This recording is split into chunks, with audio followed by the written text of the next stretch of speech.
Good evening. I hate it when it does this. Good evening, chat. Hello, guys. It's Thursday night. So guess what? It's time for the Thursday night show. Be a little awkward if we were doing this on any other night, but here we are. So welcome to the show, guys. Sorry about that. Running a few minutes late. I had some technical difficulties. I kind of got caught off guard and was a little late. So anyways, hello, everybody. How you doing? How you doing? Thank you for being here tonight. If you guys are new, my name is Sean.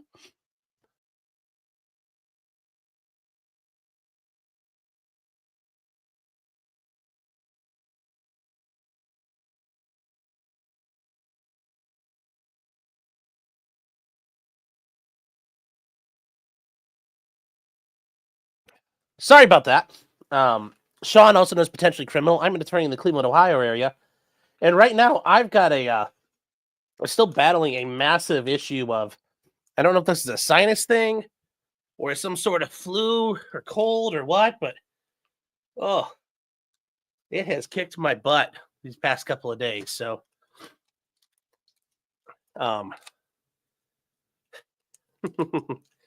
it's been a little rough. Let me tell you what. Although I will say, these Tylenol severe sinus things, these things have been amazing. Oh, they've been saving me here. So, yes, I have consumption apparently. Yeah, that's it.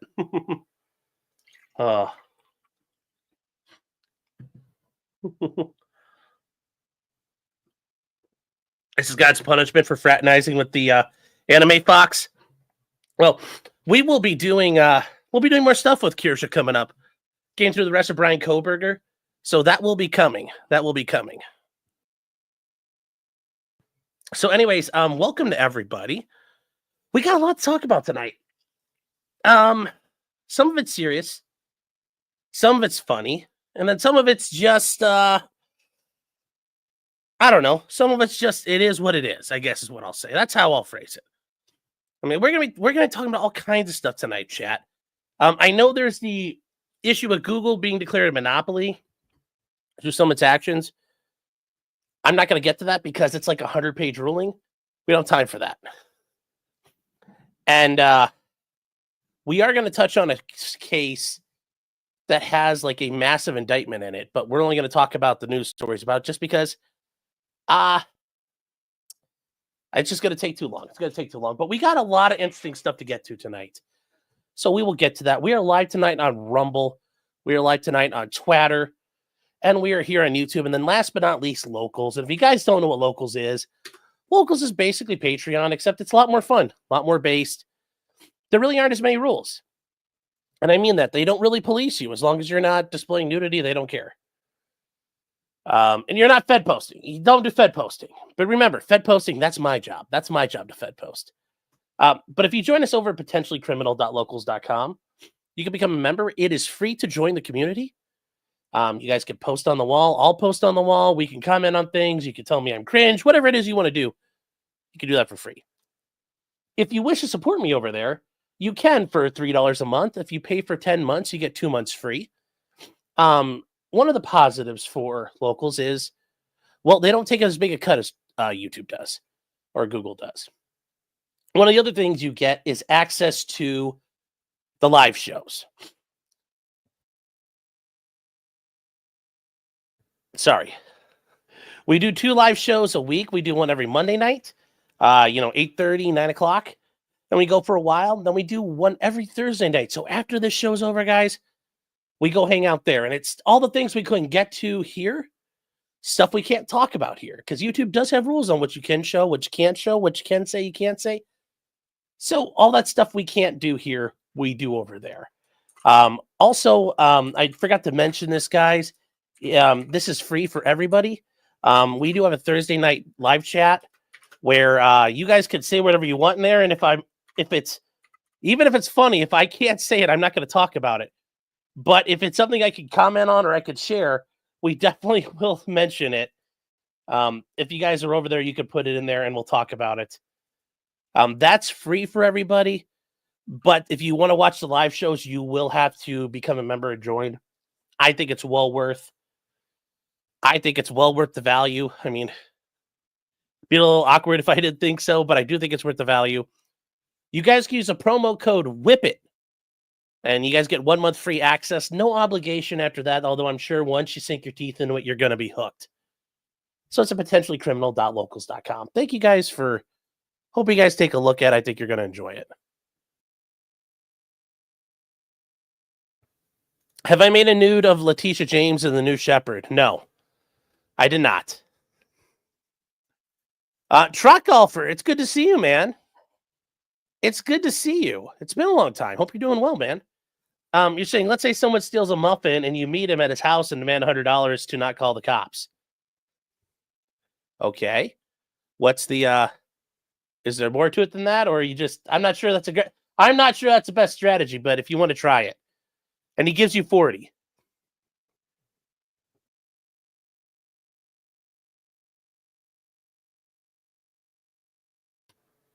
I'm sorry, chat. I'm sorry. Oh. What happened to the days when the track meet weapons were batons? Yes. Well, that's kind of funny. That's kind of funny. Would you call that extortion? I don't necessarily think so, but I don't know if I'd go running around screwing people who have committed crimes, because you just never know how things might escalate. I just wouldn't do it. I would be very careful about that, but that's just me. That's just me. And hold on 1 second. One more second, chat. Hold on.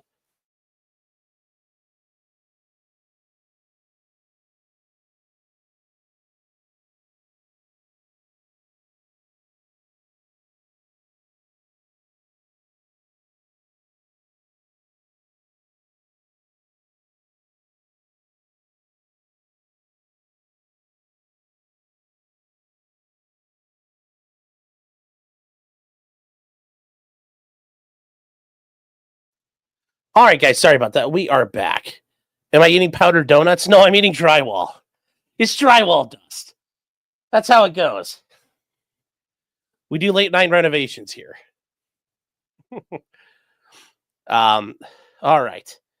Sitting says, why can I not get a membership? I am poor because I work at Taco Bell as a food loader. Well, I don't know why. It kind of just randomly assigns them. But please don't, as much as like we have memberships and stuff, I appreciate everybody that's here. I mean, if you're here watching, you're just lurking. Thank you. If you click like, thank you. If you click subscribe, thank you. If you're in chat, thank you. If you're over on Rumble, thank you. If you're over on Twitter, to be fair, most people on Twitter are ghosts because it's not real numbers. Still, thank you. Thank you, Ghost. If you're over in locals, thank you. So just, please try not to be too hard on yourself. Also, remember, there are some times where if you've branded your account, which I don't really even understand how that works because I don't have that issue, but I guess some people's accounts are set up where you can't receive them. But you need to make sure your account's set up to receive memberships too. That's something you have to go into the, I've got to go into the settings to set that up. So make sure it's there. And yeah, I hope you get one. But otherwise, like I said, if you're gray or green, I do appreciate you being here. I do appreciate you being here. Bob Johnson says, this is a simulcast from Thirsty Thursdays at Stoney's. No. But speaking of that, I think we need to get to our sponsors real quick. If you guys are new, we try to give about 10 minutes to get people in here. Also, hi, Joe. Hope you're doing well. Not talking about Joe Neerman, although, hi, Joe. Hope you're doing well. Different Joe. Hope you're having a nice time. But we do have to get to our sponsors tonight. And we have a couple of our sponsors. And first, guys, our first sponsor is the dragonstreasure.com, a haven for tea and anime lovers. Not just tea lovers, but soap lovers. Although if you're a soap lover, are you probably an anime lover? I don't know. You maybe not. And are you going to be a coffee lover? I don't know. Maybe you like your G Fuel instead. But if you like coffee and you like soap, you don't have to like anime. You can still go to Dragon's Treasure and take a look at their selection, guys. They got all kinds of good stuff out there. The dragonstreasure.com. They've got all kinds of things going. It is, hold on, why is this not working? Don't go to Bad Dragon's Treasure. But anyways, thedragonstreasure.com chat. They've got all kinds of things. They have a new Tea of the Cat Girl made. Is one of the teas that's new right now. As far as soaps go, T-Man's got all kinds of soaps. He's got a Dwarven Fireforge soap, a Blessed Heel soap, a nice lavender soap, eucalyptus scrub. And why am I not showing? Because I want you guys to go there and take a look at it. But I'm telling you, wow, this looks so cool. If you guys, for every order $200, you get free shipping inside the continental United States. $125, you get a free bar of soap. I mean, there you go, chat. You got some other things here. Great coffee selections. You got the Demon's Extract. You have the Rejected Confession. All kinds of great stuff here. One of them's called You're Going to Brazil. Hopefully you're careful because there's a lot of dangerous things in Brazil, like catching the high five, among other things. So be careful if you're going to Brazil. Be careful. But anyways, guys, that's at thedragonstreasure.com. Use the promo code criminal. You get 10% off your order. 10% off your order. Buy his tea. Buy the T-Man's tea. He would appreciate it.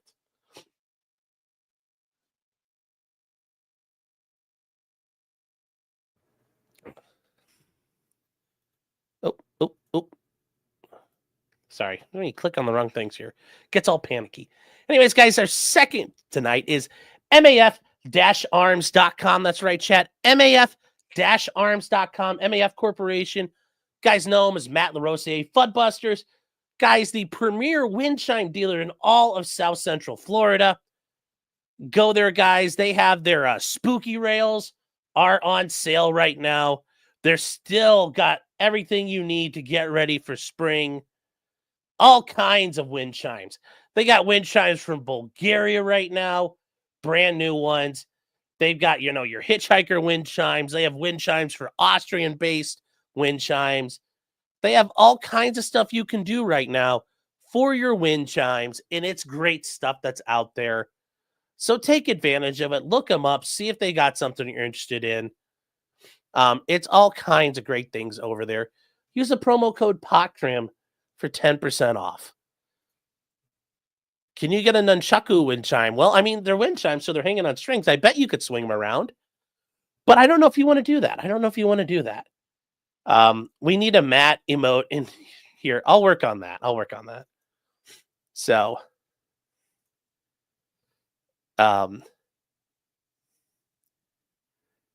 so there we go.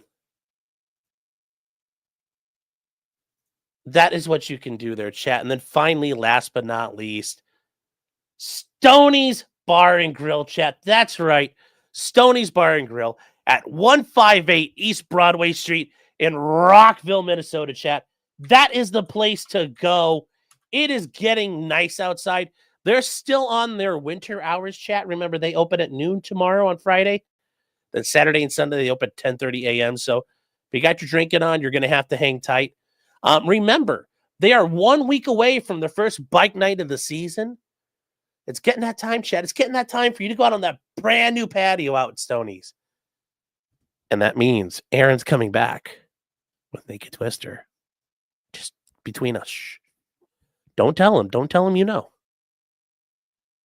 He wants to make it a surprise. So don't ruin his surprise. Don't take the joy from him.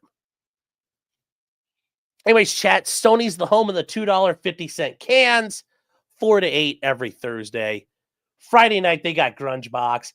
It's Saturday. Julio Goldstein. Apparently, he survived getting stopped by ICE because, with a name like that, you think they would have checked his papers. But he's still out there. He's still out there and kicking. They didn't deport him yet. So he will be there at Stoney's on Saturday night, chat.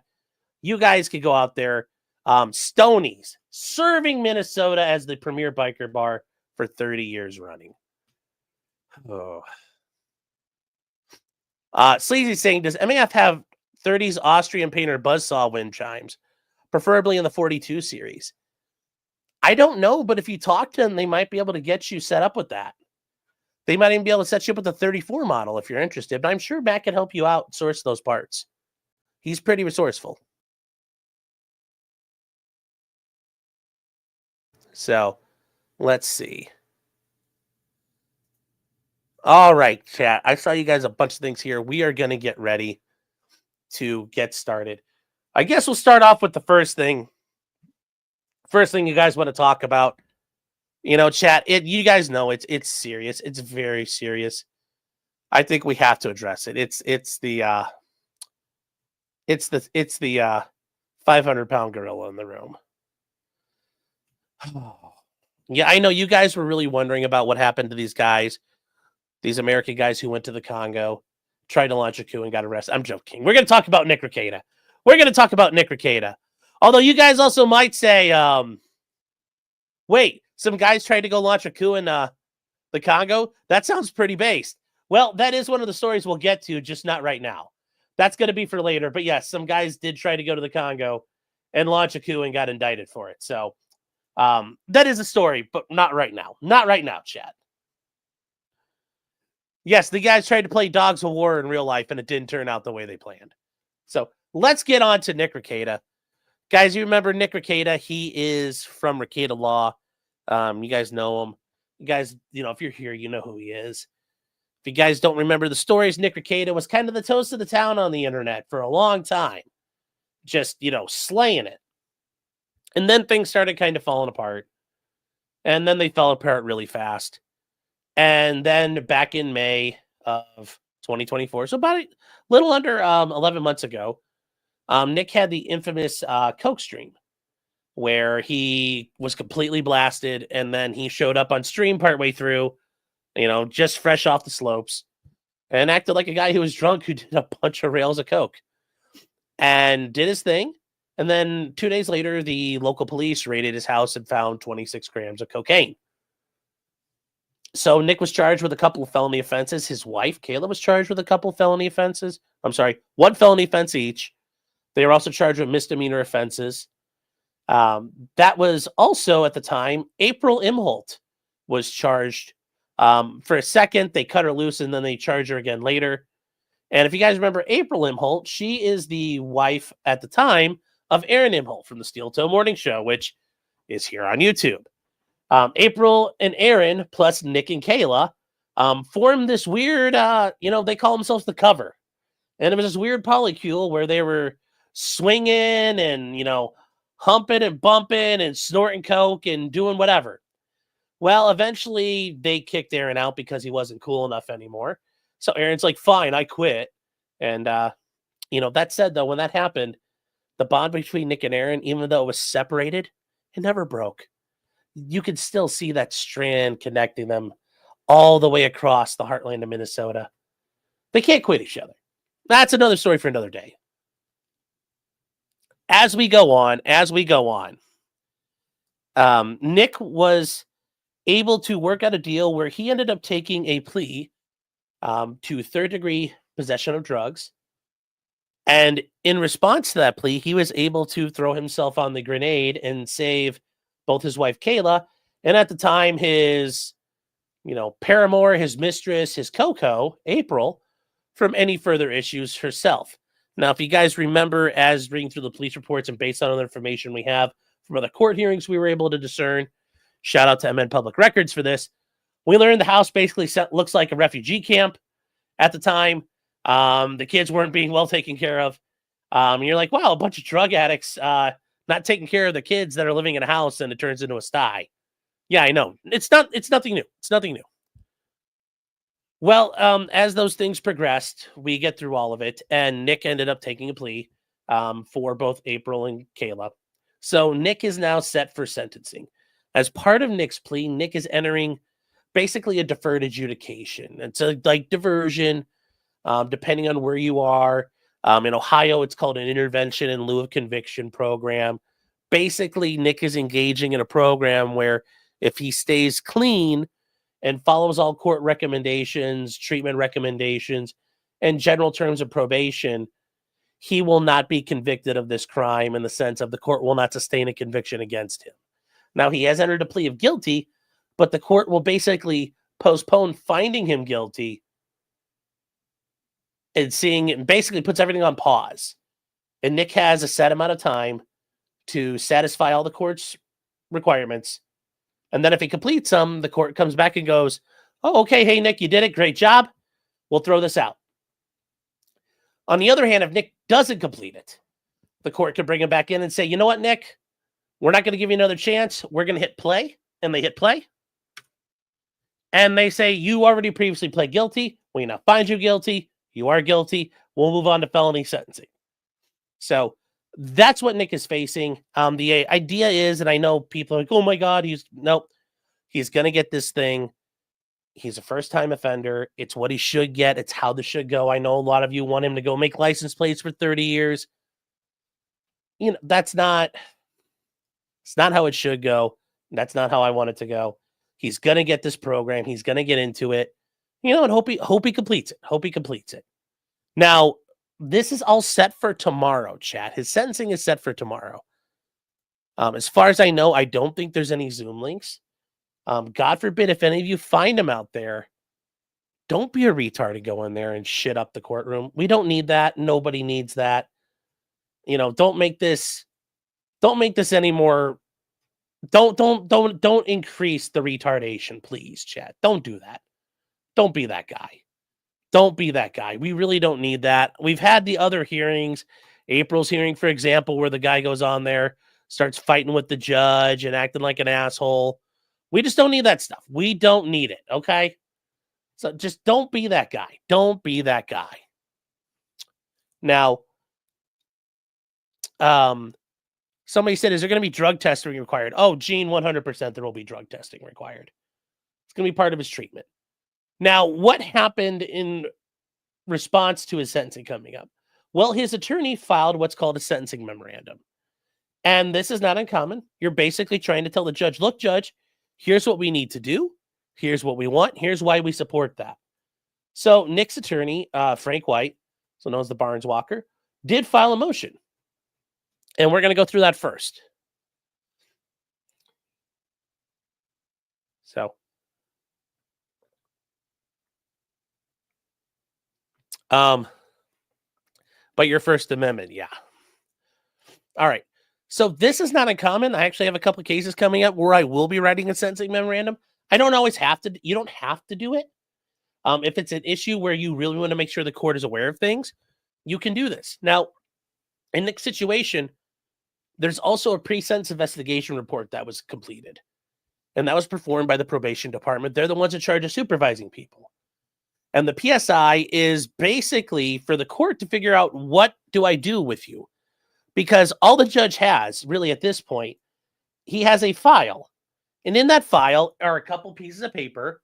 One of them's like the charges against Nick, and another one's his guilty plea. So it's like, okay, Nick pled out to this crime. The judge doesn't know. I know Nick has been in this court. He's been in front of this judge before when he practiced as an attorney. But the issue is, he doesn't know anything about Nick other than that. Like, he really doesn't know Nick's story. He doesn't know about his like, he may hurt, Nick and him may have talked before about things, but his upbringing, his mental health, his physical health, his work history, his family life, like all the things you would want somebody to know, give that basic information to help you determine what to do. Pre-sentence investigation reports do all of that. And the one thing about a pre-sentence investigation report is you go in and interview with them and you provide them all this information, and you do it early enough that they can go out and verify stuff.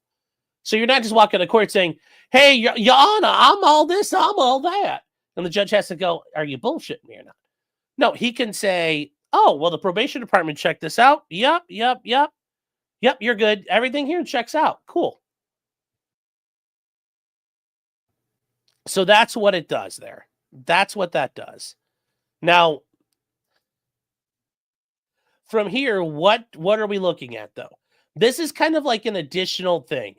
If there's arguments you need to make or there's case law you need to cite, this is where you get involved with that. Now, sometimes you're going to be arguing about what's in the PSI. Sometimes you're just going to be trying to say, buttering up the judge. But this one's about kind of arguing what's in the PSI, and that's not uncommon. So here we go. It's the defendant sentencing memorandum, and here is... Why did that color change? There we go. All right. So it's the defendant sentencing memorandum, and it says, Starts off, it's got a pertinent fact. Mr. Rekieta stands convicted of possession of 10 grams or more of a narcotic drug other than heroin or fentanyl or drugs in the third degree. The defendant entered a guilty plea. As part of the guilty plea, defendant received a statutory stay of adjudication. The remaining terms of the sentence are at the court's discretion. A PSI or a PSIR or a PSR, depending on what you want to call it, a pre-sentence investigation report, we call them PSIs out here, was ordered and has been filed with the court. You're never going to get to see that, chat. You will never get to see that. That has sensitive information in it, but also the court, for example, I don't, depending on the court you're in, sometimes you're handed a copy of the PSI, the recommendation's gone. Every once in a while, the court's like, you walk into the, judicial assistant or bailiff, you're like, hey, you got a copy of the PSI? And they, yeah, here you go, this one. They give you the one. And you're like, look at the back, you're like, oh, fuck. You look back, you find what's in there. This is a little different. Normally, you don't get to see it. And us as commoners, because as an attorney, I'm not an attorney in Minnesota. I'm not an attorney on the case. So I'm a commoner too. Us mere plebes, we don't get to see these. But we will get to hear them argue about facts. The state did not file a response to this, but I'm sure there's going to be discussion and argument on the record. So we'll know where there are problems or things that were said or not said or how things are portrayed in the PSI at sentencing. So we may not know. I know there's going to be people that are there. I don't know if anybody's going to be able to record it or has asked to record it. From what I can tell, no.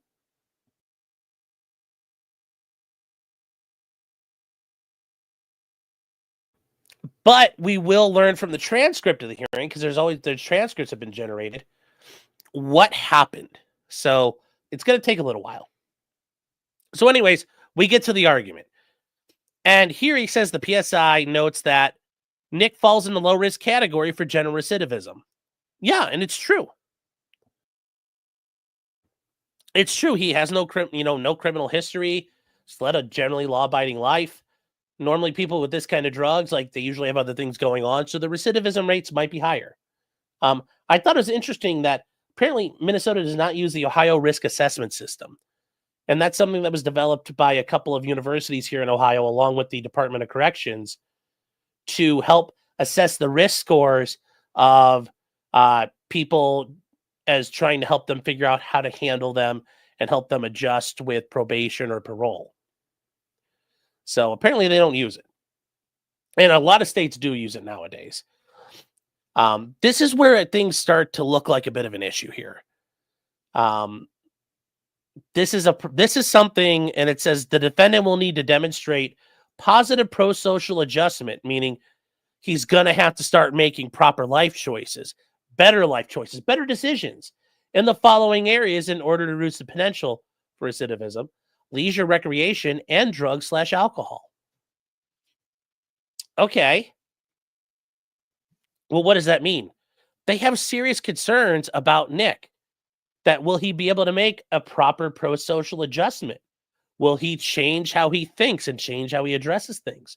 Right now, they have serious concerns about that. And why do they say that? He'll need to demonstrate it. Well, because he hasn't demonstrated it already. I have a feeling that the probation department probably has been following along with Nick. And I don't know if people have been A-logging and, giving things to the police, or if the police have been providing information to the probation department saying, hey, look everywhere he goes. And he's like, drugs are cool. I don't understand the big deal. There's no victims here. I can do whatever I want. I just had a little Coke. It was a little fun. Ha.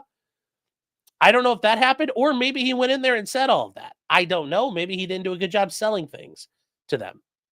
But there is an issue for Nick that he got into these situations, how he handles his downtime, how he handles his recreation, because that's one of the bigger things for people when they're dealing with substance use and abuse. What are you doing in your free time? How do we make sure you have structure in your life? Because if you have structure and things to do, well, then you don't have time to sit there and go, well, I'm bored. Oh, maybe I'll use drugs. So that is going to be an issue here.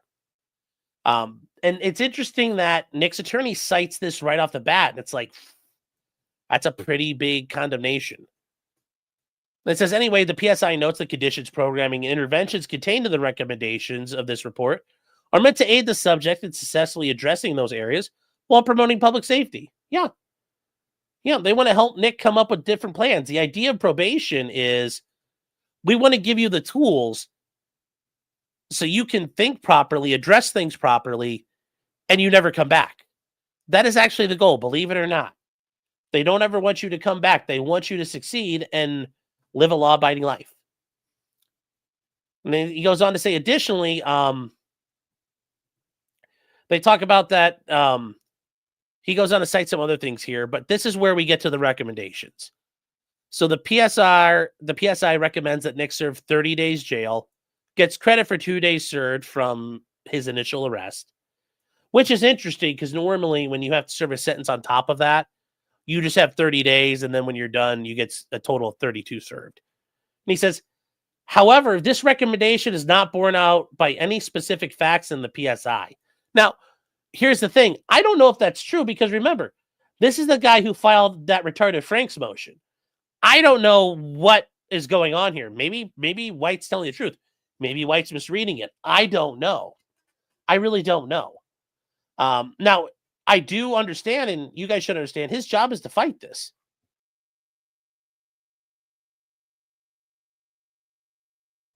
I mean, a win tomorrow is that Nick walks out of there with no jail time, as I think he should get. So his job is to oppose that. He's saying this seems like this is boilerplate language inserted in the report rather than the considered and reasoned recommendations of a trained probation agent. I mean, this is where I'm sure that there's an extensive explanation of it, and it's not merely just 30 days in jail, credit for 2. I'm sure they explained, we have concerns he's not taking this seriously. We have concerns he's still been using. We have concerns he doesn't really appreciate what's going on here, and we actually have to buck break him right now, and he has to understand we're in fucking charge. That's a normal thing as part of a probation sanction. That the judge will say, look, you need to understand I'm in fucking charge. You know, you don't get to buck anymore. I'm in charge. And sometimes the courts will do that. They will throw you in jail for a little while to buck break you and understand they are the captain now. And, you know, sometimes it's necessary. Sometimes it's necessary. I'm sure this will be something discussed tomorrow on the record. I'm sure Judge Nick will have to talk about this. Do I need to put you in jail? Are you going to listen to me? Maybe he'll get Nick to say, like, do you really think drugs are cool? Do you really think this isn't a big deal? Do you really think there's no victims? You know, like, who knows what's going to happen? Who knows? We'll find out. We'll find out. He says, indeed, it is hard to conceive how this recommendation is meant to aid the subject in successfully addressing these areas while promoting public safety. Well, the public safety isn't always the primary issue, but right now they need him to understand this is where you're heading. Maybe that's what they want to do. I don't know. I don't think they need to do that. I think the specter of going in there and that's probably enough, but we'll see. And I do agree with this. Jail should be reserved as a sanction for a violation. That's true. But if they feel he's not listening and doesn't think they're taking it seriously, then yeah, we need to make sure you understand we're serious.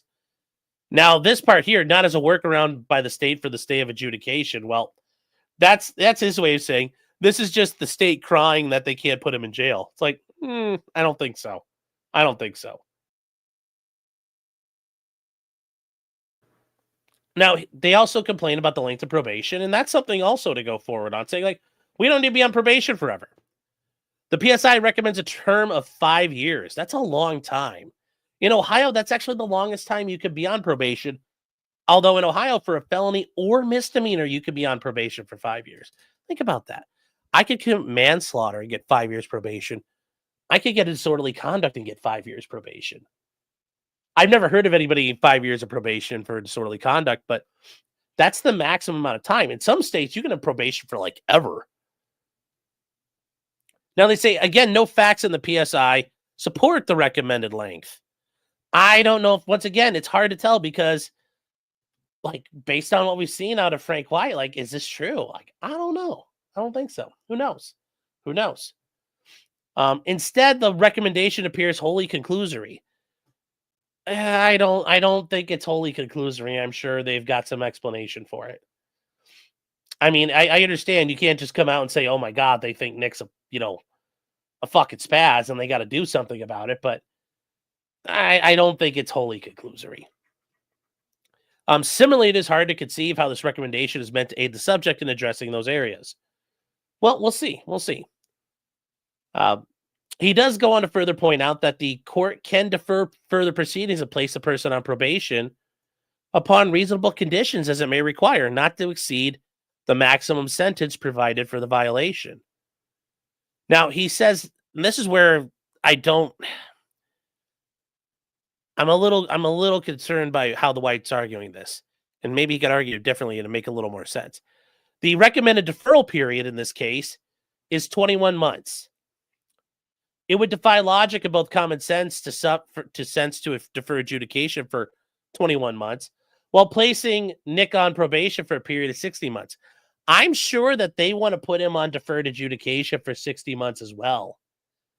If they didn't, then yes, the probation department is stupid. But I'm assuming the probation department wants Nick on deferred adjudication for a long time. But if he's correct, then that is stupid. That is very stupid. Now, this is where, you're like, well, what's the point though? And down here, this is where I think there's a problem though, if you're Frank White. This court should stay adjudication and place Nick on probation for a period of 12 months. When you're going to say, oh my God, the probation department's being ridiculous. Okay, they're being ridiculous. Cool. You're pointing out, like, look, they're being completely spastic in this. Triple the amount of time the adjudication is going to be going. You're like, okay, that makes sense. But then you come down here and you're like, oh, by the way, just cut it all in half. Remember the recommended deferral period.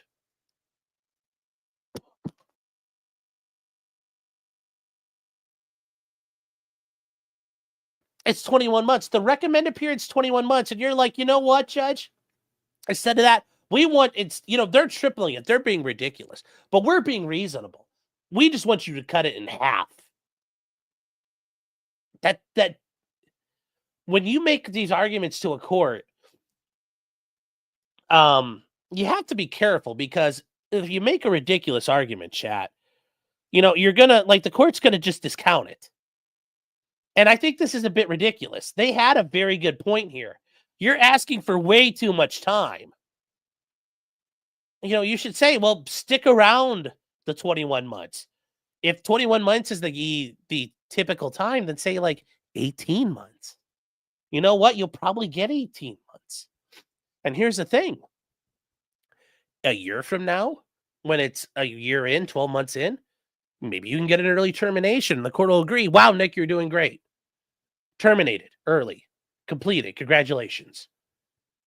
But to go and get greedy like this and come down here and make an obnoxious 12 months, it's not going to get you what you need. That is just goofy as hell. That is a goofy as hell decision by him. I don't know why he did that. Now, moving on, though, they talk about the PSI. They want Nick to complete 80 hours of community service. However, the recommendation is wholly conclusory.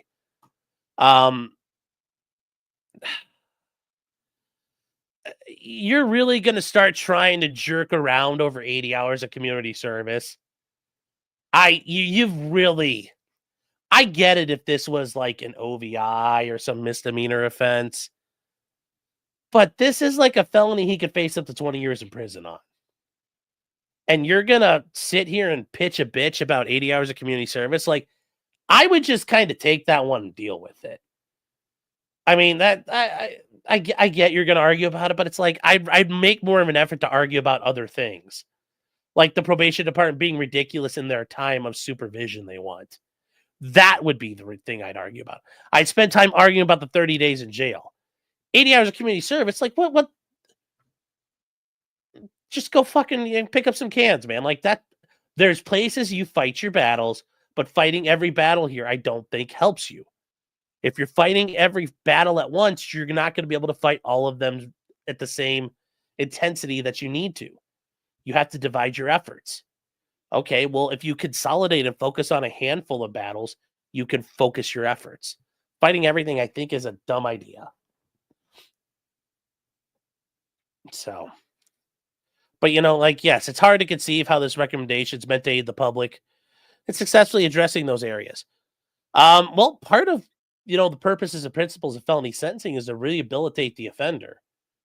Like, that's one of the underlying principles of it, and maybe going out and doing community service is a way to rehabilitate. I just think doing with that is, I think this is a dumbass argument to make. There's also letters that have been submitted. We'll get to those in a second. So from here, though, they talk about Nick is a very active member of his church community. He has continued to be active, involved in his church during the pendency of these charges. Although, I mean, he did, basically, didn't he go to a new church now because they're, Scandinavian prudes? Because they narked on him. He's currently restricted from the practice of law despite having a Minnesota attorney registry number. Yeah, but I wouldn't bring that up because that's basically a voluntary, this is a voluntary thing. Nick didn't, at first Nick hadn't paid his registration fee, which wasn't a big deal. And now Nick hasn't completed his CLEs.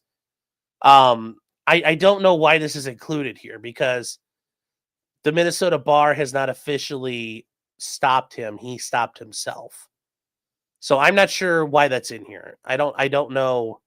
It's just kind of thrown in. It's kind of thrown in. And I'm like, I don't get why you think that's a bonus. But maybe he'll expound upon that further. And he goes, the PSI noted, the defendant's business allowed him to directly donate hundreds of $1,000s to charity. I understand people are like, okay, well. Anyways, they're in his name. The donations are in his name. And indirectly $1 million+ by encouraging my audience. Now notice this is all in quotes because this is Nick talking to the PSI. So yes, I'm sure Nick talked about all this, but didn't talk about oh my God, I shouldn't have done all this. I almost ruined my family. But yes, encouraging my audience. I mean, are you counting when you show a GoFundMe? Like, hey guys, support this one. Because otherwise it's just, I don't know. I just, once again, when you go in for those interviews, everything you say is there. It's like, I would love to have been a fly on the wall for that.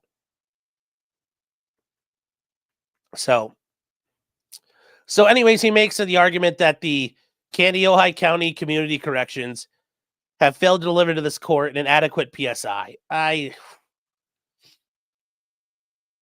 What I would say is you need to be careful about that because these are people that the court is involved with every day and you're saying they fucked this up. Who are they going to believe? I'm sure they're going to be like, no, this is adequate. And if it was really that inadequate, it doesn't appear they got anything else wrong or other parts of it wrong. Did they take information wrongly? Did they not hear Nick properly? It's 4 pages. Let's you really show me what's wrong. I mean, it's 3 pages ultimately. You really got to be able to show your work when you're challenging these things. You really got to show your work. You really have to show your work.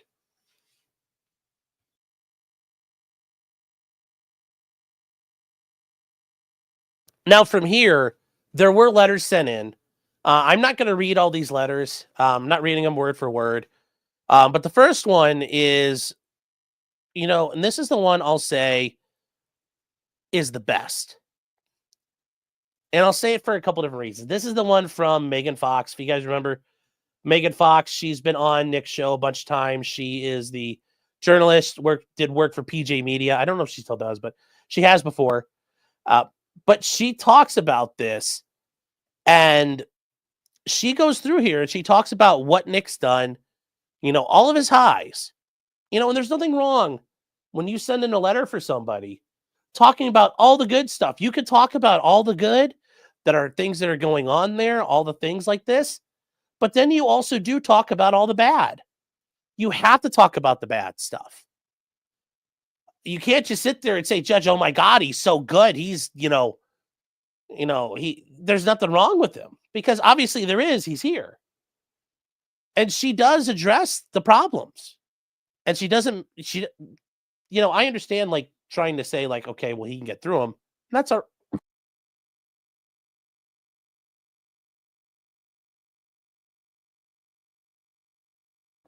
so I do think that she does a good job of at least trying to say, look, for all the good, there are bad things, and the bad things are bad things. She doesn't um, minimize them.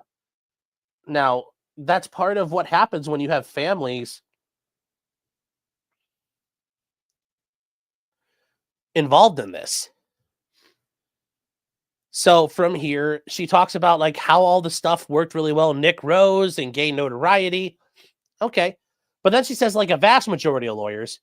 Okay, it's not a vast majority, but a significant number of lawyers do have substance abuse issues. It's well known and studied in the legal profession. It is. Doctors, lawyers, a lot of professionals have substance abuse problems.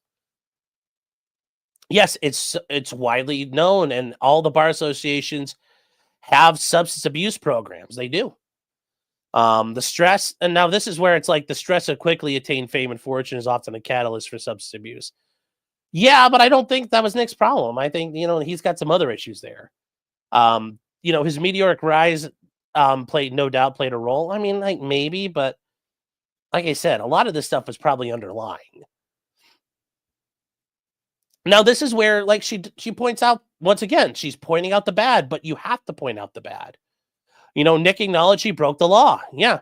And he's pled out by pleading guilty. And then she says the community would not be served by his incarceration, but they would be served by his rehabilitation. Yeah. Like she's saying the good and the bad. You have to do this.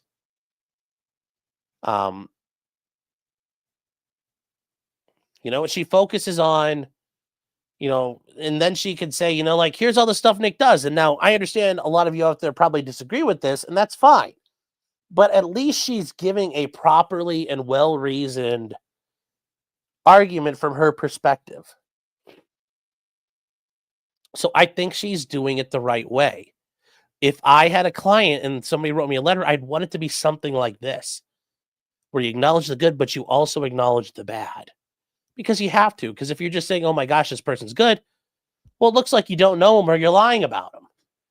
And that means you're not going to get taken seriously. And maybe not even taken into account at all. So you have to be credible. And then, you point out like his kids wouldn't be served by separation. And saying that Nick is only capable of being a danger to himself. Well, I mean, if he's done any of the stuff where it looks like he may have, driven around with his kids, that could be a danger to them. But ultimately, yeah, I mean, he's going to, he can recover and make better choices. There we go. She's acknowledging he's got problems. Like, this is what you have to do when you're writing a letter, arguing for a certain sentence. It's Nick's first offense. I believe he can recover. The community should invest in helping him do that. This is the stuff you need to talk about. Everyone deserves a second chance. And like many people have completed diversion and it's helped them. This is the stuff you're trying to, he's going to get it anyway. But I understand and I appreciate she's actually doing this in a logical and well-reasoned way. Now, getting through all of that, I pray the court will honor the plea agreement and refer Nick to refer him for probation. Now, here's the thing, guys. I will tell you, don't just send an email. If you can do it, sign your name. Like, sign a paper and, like, mail it in or fax it in or something. That carries a lot more weight. I mean, it just looks a little more real. But, I mean, overall, that's actually not bad. You may not agree with the facts, but it was done properly. It's these other ones where...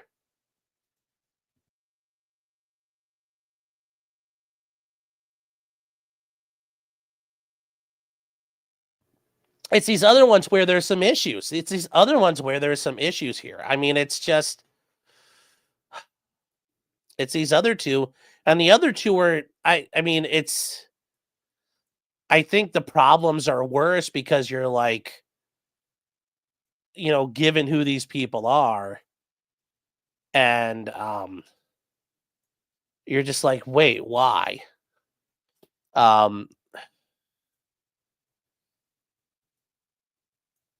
I just think I'm very disappointed in these ones. I just don't know. I just don't know why this was done this way. And I got to make sure. Hold on here, chat. I need to make sure. I know you can read what's on there, but I'm going to make sure. I just got to double check that I blocked everything out because I don't like putting that shit out there. And hold on. I did not. I missed a couple of things here. So hold on. You guys will survive for 1 second while I sanitize this. I'm pretty sure I got everything here. Hold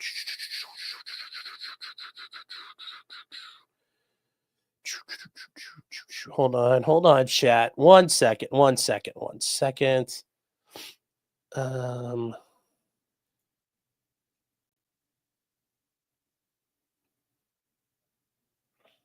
All right. And I think I got, let me just double check this last one here.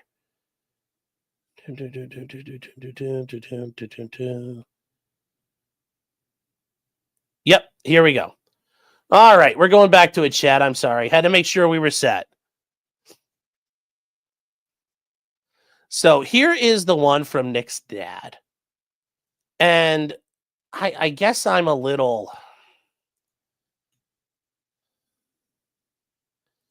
like, when you look at this, you're just like, well, why are we...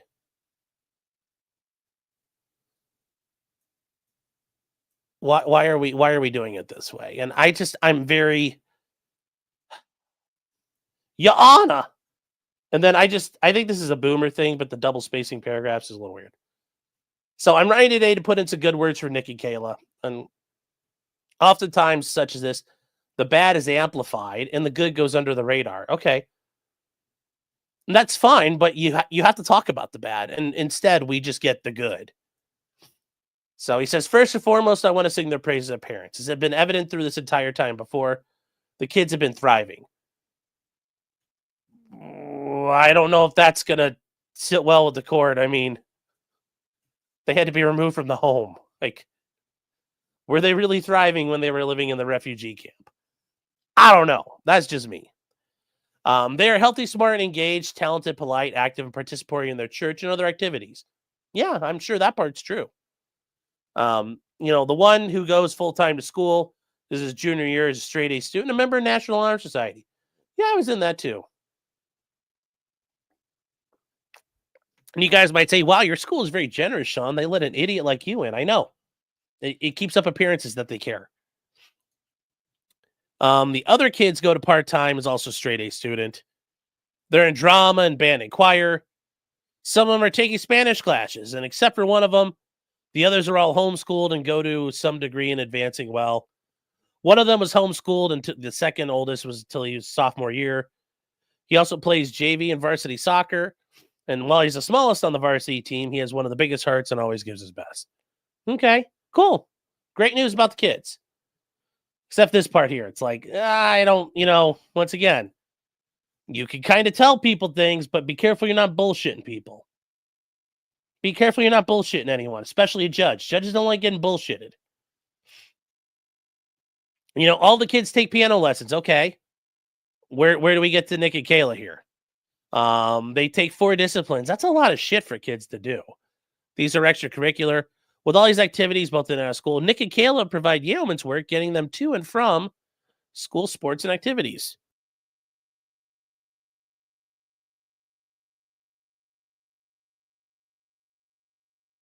Notice, chat, we are getting into the McKeeds. I have to drive McKeeds.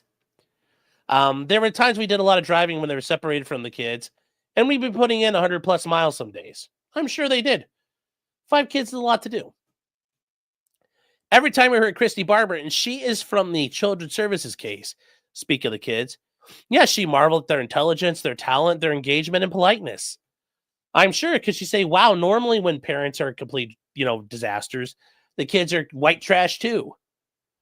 But the kids are pretty resilient, apparently. Now, so we're still learning about the kids, but what about Nick and Kayla? Okay. The kids' abilities at school and their progress is a testament to Kayla's dedication and involvement in their growth. Okay. Like, this is all good. I mean, like, cool, cool, cool, cool. Like, what are we, Nick and Kayla have also helped their family members. When they have been asked to loan money, they rarely did so. And he says, I should correct myself. They don't actually loan them the money. They give it to them. And this, like, right here, this, like, your stream of consciousness, this is not, like, har, like, brother. Come on. Like, don't do this stuff. Don't do this stuff. Oh, hold on, chat, 1 second.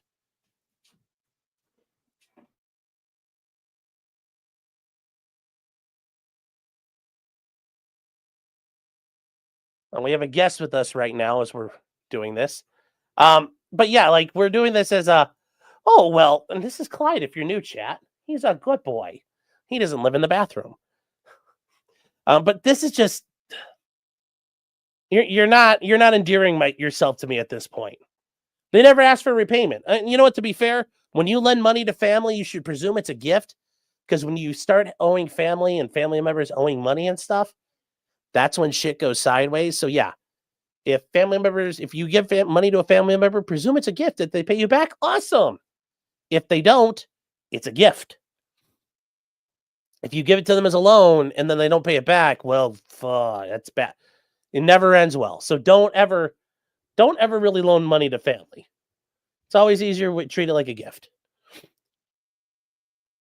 They have also been there for Kayla's siblings and their families as they navigated tough patches in their lives. They have treated Dan and Sherry to trips to Hawaii and Florida, as well as provide support during other family trips. I mean, like, I don't know why we're talking about this here. Like, okay, great. They're really nice about all of that. Are we going to get to the, bad things happen, we should really address that? I don't know. I mean, like,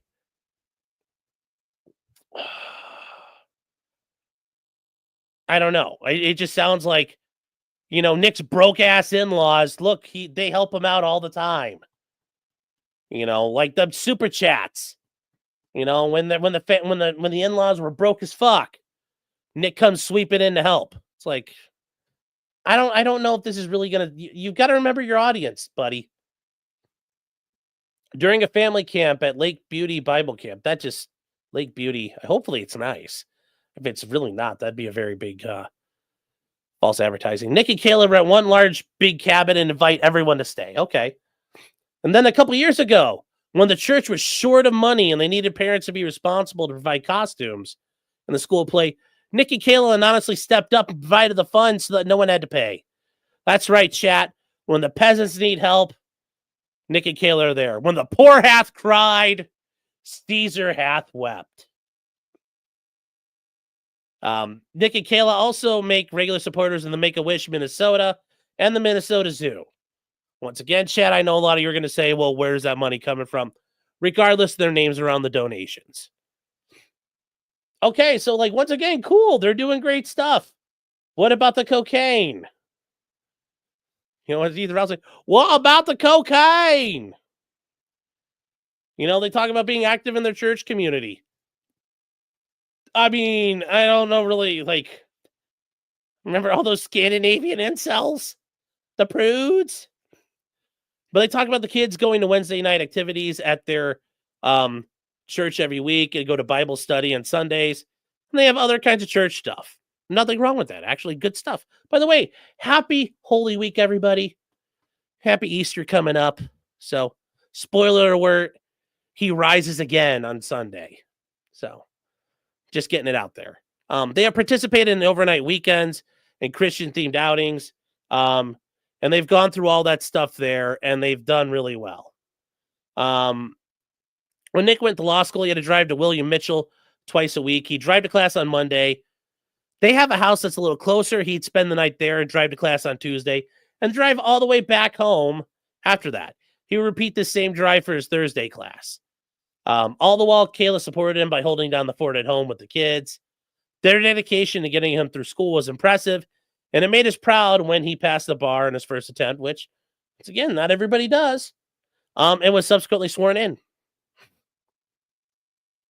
And then he goes on. It says, okay, once Nick did a short video on his YouTube channel talked about a question when he was asked what his best moment as a lawyer was. He talked about how a woman he knew was involved in a custody battle with her ex-husband. Many times during the weekends with dad, the kid would come home with bruises. Other lawyers had tried to sever the custody and failed. Nick was able to get it done and get the child out of that hostile environment. Now, when you read that, it's kind of like The Sopranos when Tony and Paulie and Sil are about ready to kill Pussy Bumpancero, and they look at him and they're like, was that chick in Puerto Rico even real? And you're like, it's almost like I'm going to do that. It's like I'm in that same mode. It's like, hey, Nick, was that kid in Minnesota really real? Now, and it says, that's the son I know. That's the daughter-in-law I know. Regardless of their personal situation. And here's the problem. Regardless of their personal situation. That's all he says about what happened. 1, 2, 3, 4, 5 words. 5 words out of all of this. 5 words. This is not how you handle it.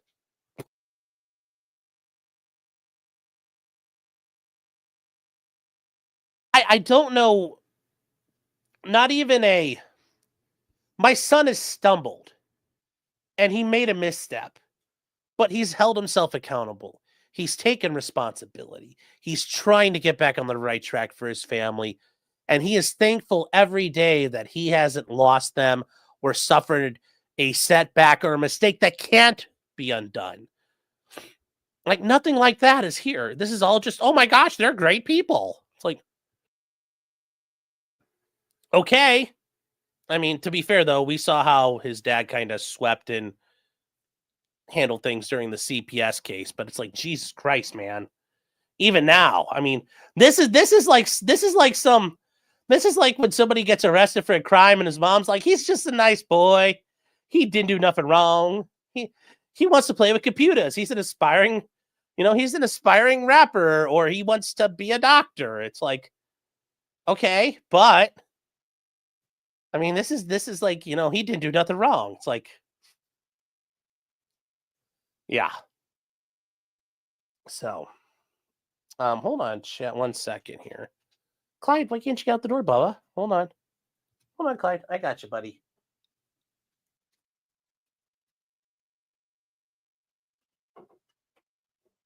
There you go.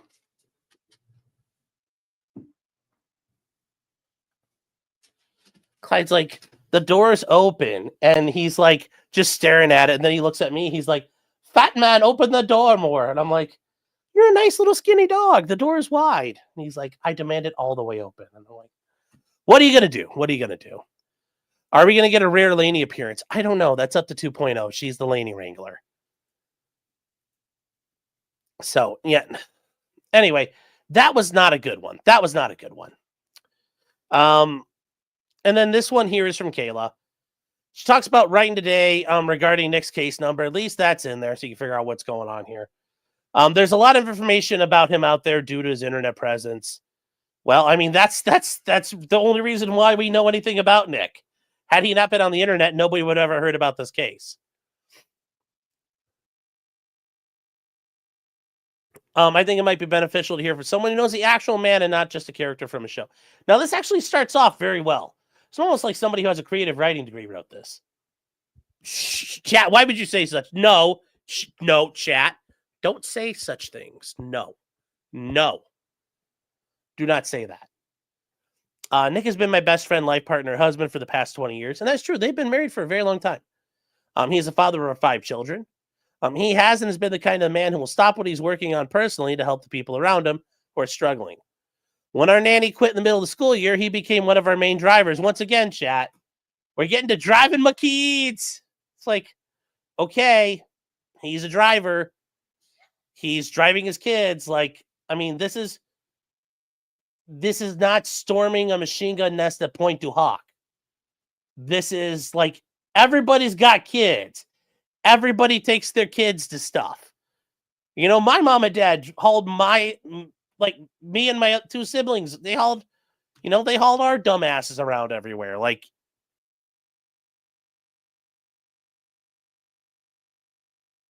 They hauled our asses around. I'm sure a lot of you out there, your parents hauled your dumb asses around. And some of you right now, you're hauling your dumbass children around to places. This is not a unique thing. You know, this is very much of you're doing the work you're expected to perform. You know, performing to the basic standards. You know, the kids take a mix of homeschool classes. They all take violin and piano, which, you know, violin's hard. I've been trying to 2.0 got me one a while back, and I've tried to play it. It's tough as shit. Our boys are in speech.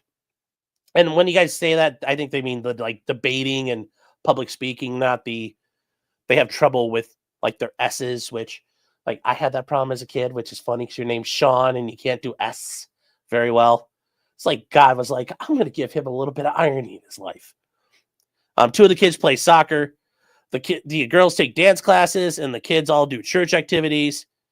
Not counting the extra trips to the doctor and dentist appointments.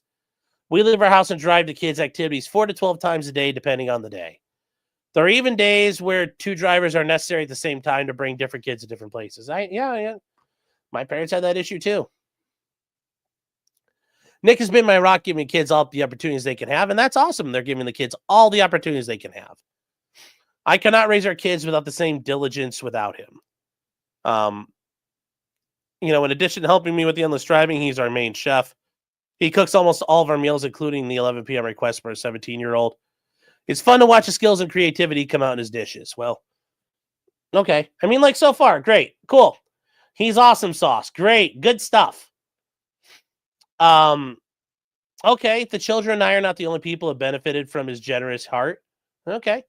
Some of my siblings and other family members and a church acquaintance have all been helped financially without hesitation and without demand for repayment. Okay.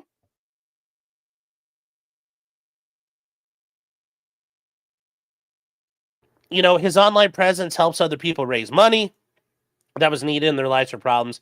His heart helps other people shine through. Okay, cool. Once again, great stuff. You're like, okay, what about are we going to get to the thing here? I know my husband made a mistake and broke the law, but it was just that, a mistake. Okay, to be fair, you said more than Nick's dad did. You know, like you gave a whole sentence. He made a mistake and broke the law, but it was just that, a mistake. Sure. Please give him the opportunity to show you his integrity. Okay. You know, please give him the chance to show you he can handle probation. All right. Like, but remember, we went through all of that just to say, like, oh, by the way, yeah, he is a good man. Now we're getting to like, this is where are we? Who really wrote this? He fights for freedom and free speech, and that bothers some people. I mean, like, I'm gonna be nice here about this, but he's fighting for freedom and free speech. Where? Like, what exactly is he doing? That's like saying I fight for Second Amendment rights. I mean, I'm helping to advocate and like tell people like proselytizing, spread the word, do that. But like what I do here, I'm not really fighting for rights. Like when I'm out there doing the lawyer thing, like I kind of am, like protecting people and helping them do stuff. And like I just got discovery on a drug case today, and I'm like, wow, this is like the gayest search warrant I've ever read. Yeah, sure, I'm fighting out there for freedom and shit. But like, like fighting for freedom and free speech, okay? And this bothers some people. Who has been bothered by this? Who has been bothered? Has Governor Walz been sitting in the governor's mansion and be like, that goddamn lawyer in Kaneohe County, we've got to stop him. Like, who? I feel like the guy in Metal Gear Solid. Who does this man bother? Who is this betrayal? Who? Like, really? Who, motherfucker? Yeah, Lucas Roberts. Yes, Keffels is mad. You're like, really? I'm just.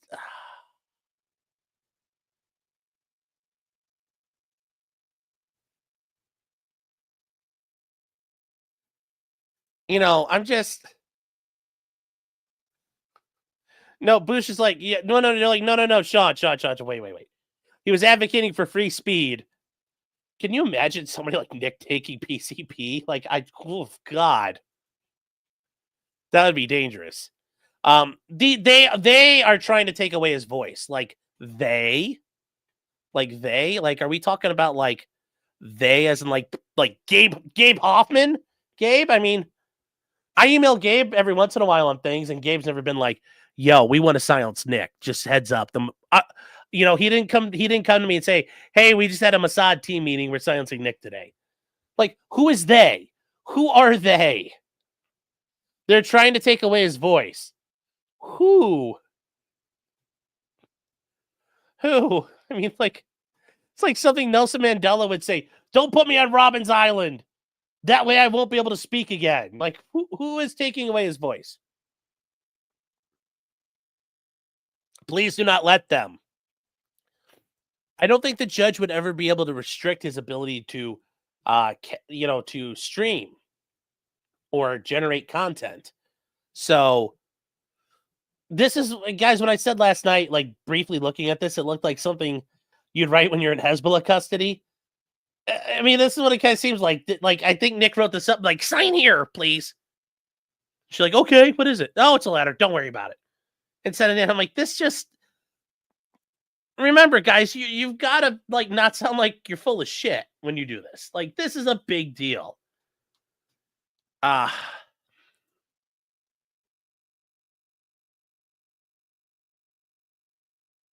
mean, it's just yes,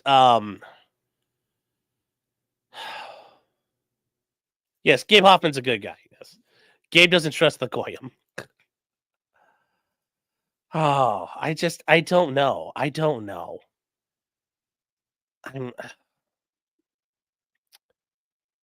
Brian saying with the unpaid settlement, Nick Osmani violates probation. No, that's a civil matter. Has nothing to do with this criminal case.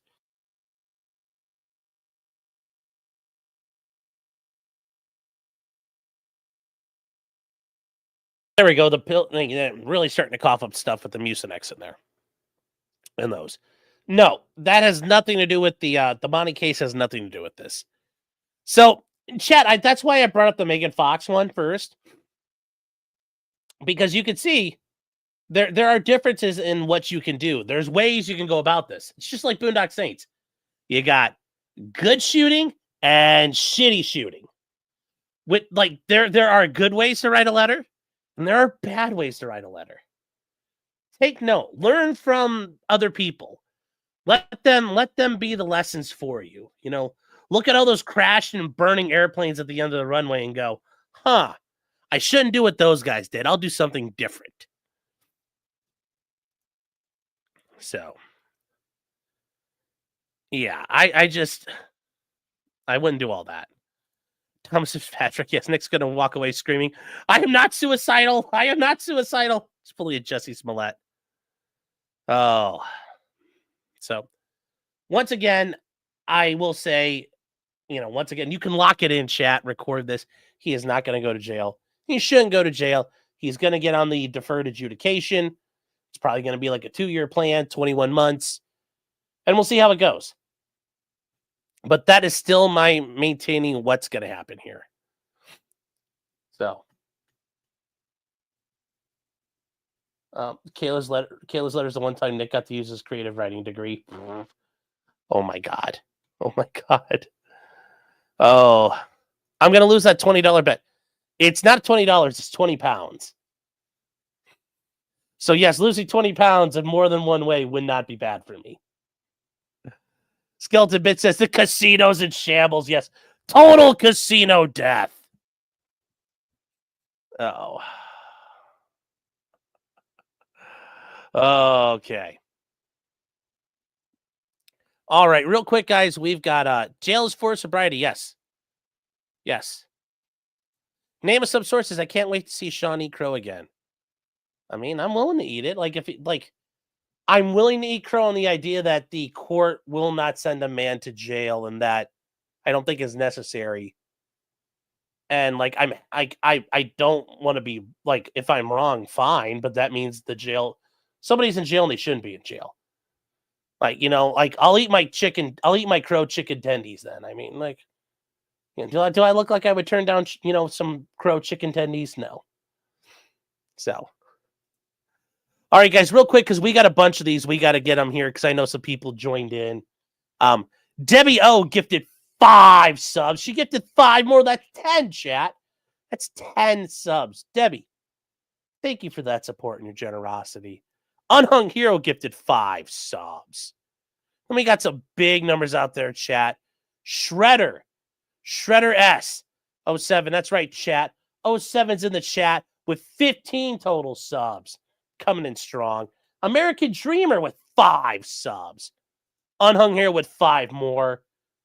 Coasty with 20 subs. 20 subs, chat. Natasha with 10 subs. People Pleaser with 20 more subs, chat. Let's do this. Holy shit, we are strong tonight.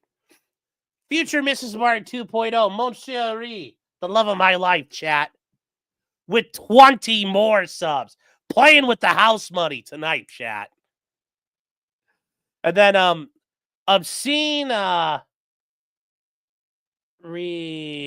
god, Obscene is just became a member. Thank you guys. That's right, chat. Coming in here showing the greens. What is up? And just remember, chat. Just remember how what the green means here. See this? That means not welcome. That's right, chat. Not welcome. That's what this means. That's what this means. One day I'm just gonna I'm gonna take some I'll take some model paint and just paint right here. Be like, it's what it means, chat. See. So thank you guys all for your support, your generosity there. There's some other guys comment super chats. We're gonna get to those in a little bit. Okay. Oh, Shredder S with 10 more subs. Just coming in here, just making it clear. She, you know, he. I keep calling she for some reason. Just coming in here and firing it up, man. We're burning up these grays, lighting them up like there's some big old crack rocks and just smoking them all. Oh, man! Check him out, y'all. He having the time of his life. That's right, chat. When you're a green, you're having the time of your life. It's like smoking crack on the subway. Best day ever when you're a green. So welcome everybody to the Green Parade. And we will make America green again. We will make America green again.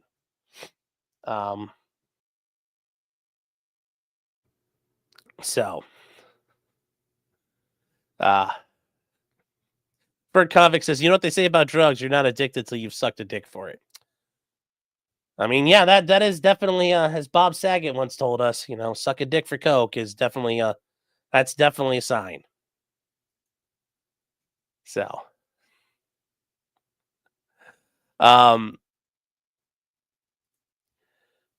Luke is saying, remember for 18 months, Luke, thank you for your support, man. I appreciate that. 18 months. That, like I said, guys, these numbers are humbling. But as I said earlier, chat, you know, if you can't afford it, thank you for being here. I mean, I know when I see you guys out there, I see all the names. I appreciate everybody who's here. But we have a little bit of a joke and a smoke when it comes to the green stuff. You owe me a PB banana and mayo sandwich? Ugh. The peanut butter banana part's good, but the mayo on top? Ugh. Ugh. That is some nasty, nasty, nasty shit. Oof. Like I said, I'll do 2 out of 3 for you. We'll do 2 out of 3 for you. Bush says, Dear Diary, went on the subway today. Well, oh, yeah.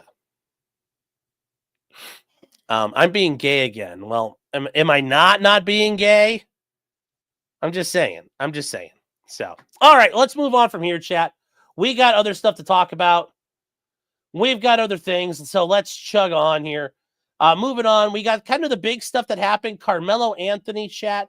If you guys remember Karmelo Anthony, he is the kid down in Texas. He was at the track meet, was hanging out under a tent. We still don't know the full story, but he was asked to leave by another kid from another school named Austin Metcalf is like, you're under a tent, get the fuck. Like I said, we covered this earlier. We covered the police report. I'm sure when they interacted, it wasn't as simple as, good sir, may you please remove yourself from our temporary dwelling. And I'm sure he didn't say back, good sir, I merely wish to seek shelter under this dwelling.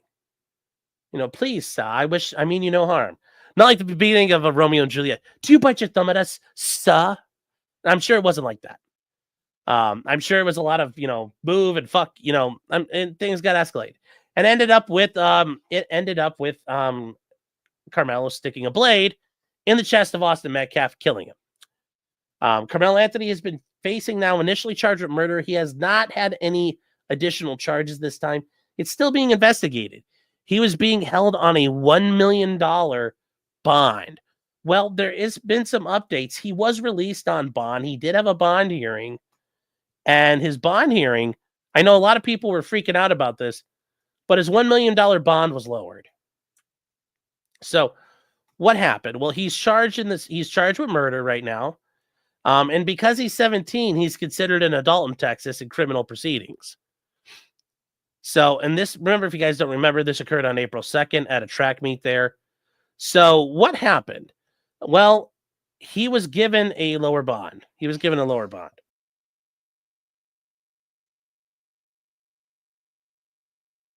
So as this proceeded, the court lowered his bond. As things went along, though, people tried to introduce things and saying things why he can't afford to make bond or how things should be a bond there. And one of them was an online fundraiser where he had $412,000 in it. Well, at that point, like, your ability to make bond, it should not be tied to that. It's what do you have? What resources do you have? There's issues with the house and the cars. A lot of that's apparently been misreported there. Apparently they've had that shit since previously. But the family, people raise a lot of money. And I get a lot of people. There are as many people on both sides of this thinking Carmelo Anthony woke up and was like the track meet. He's like, I want to kill me a white person. And also people on the other side of it saying, good, I'm glad he killed a white person. There are assholes on both sides of this. I think this is more of, and as I said at the time, Carmelo and also Austin really didn't truly appreciate the idea of using violence. Carmelo, I'm sure, had been very good at threatening people and bluffing his way through things. And he thought shoving his hand in there and grabbing a knife was going to be like a magic wand. Just like how people, when they interact, try to use guns as magic wands. Kyle Rittenhouse is a great example of this. He had a gun. He thought it was a magic wand. People wouldn't fuck with him. Well, people called his bluff and didn't think he had the stones to use it. That's why they tried to grab it from him. And they found out the last second Kyle was actually willing to go the distance. But it wasn't until he was up against his back was up against the wall, he started dropping bodies.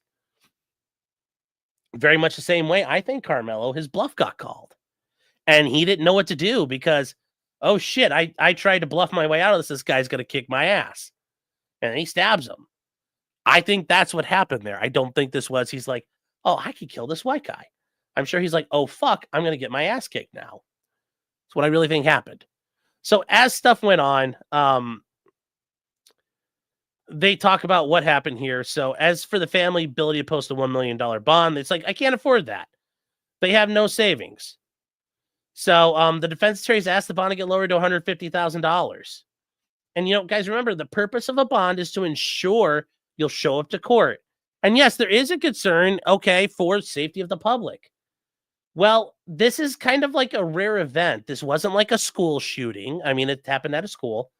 But this wasn't like a completely random act of violence where he just walked along and stabbed the guy. They had some sort of interaction.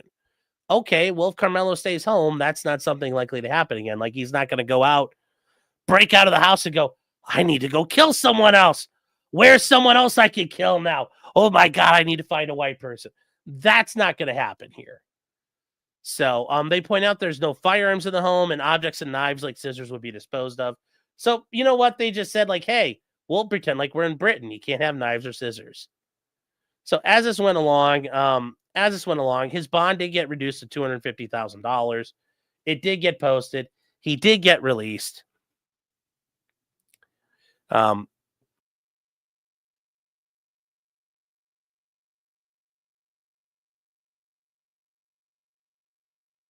KB says we don't know his juvenile criminal history. I don't think he has a juvenile history. I'm not sure. I'm not aware of. It sounds like he's had some problems at school, but I don't. I don't think. I don't think he's got a documented like being charged as a juvenile delinquent. So, as of right now, though, we don't have any other information. We don't have any film, and that's so weird because it's 2025, and it's a bunch of there's Zoomers or Gen Alpha sitting in the bleachers, like some people film that. Some people film that. I mean, like everything gets filmed nowadays.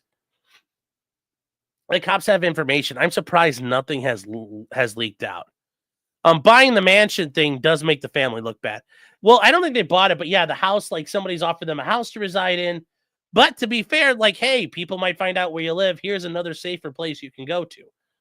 That's not really an issue there. Now, remember, if that was an issue, I mean, think about like if that was Kyle Rittenhouse. Would anybody here say, well, that's a problem? They're like, no, that makes sense. People they're worried about people killing them, burning their house down. So that's a thing there. Says Summonable Trap says, how the fuck did they get all the phones? I'm sure they walked up to all the kids and be like, zoink, zoink, zoink, zoink, zoink, give me your phones. Now, how did one of those kids not like upload it to like the cloud somewhere and then access the cloud later? I don't know. Like, cause these kids aren't stupid. Put it on Snapchat, put it on, well, they don't use Facebook, but like Insta, wherever. Upload it somewhere. Like, I'm surprised it has not leaked out.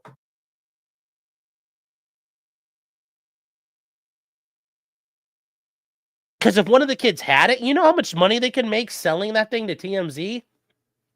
I guarantee you TMZ would pay $500,000 for that video. If there was a video of the murder out there. So, I'm surprised it has not been recorded in somewhere out there. The PR guy said there's video. Well, I assume there's video. It was a bunch of high school kids. So, I 100% assume that. So, they can make money and then be struck with obstruction of justice. How are you obstructing justice? You have the original. I just have a copy. I wouldn't be obstructing justice. That cough sounded terrible. I thought I muted it. Sorry. Doesn't help I talk all day, so my throat gets really hoarse as this goes on. Although thankfully I've only got two hearings tomorrow, but one of them's at 8 o'clock in the morning. It's like 8:15, and I'm like, who the fuck schedules court at 8:15? And I'm like, oh wait, I did that because I'm an idiot. It's like, yeah, Judge, 8:15, that sounds great. So, anyways, that is kind of what's going on there, guys. As some other information has come out, there was a little bit of information that people are worried about who's doing the talking for him. Like the one guy's name is Dominique Alexander. He's part of like the Next Generation National Action Network thing. Like, I don't know. And then there was a whole issue about what happened at the press conference where the dad of the Austins showed up. It's hold on here. Wait, what's this thing? Hold on. Somebody just sent me something.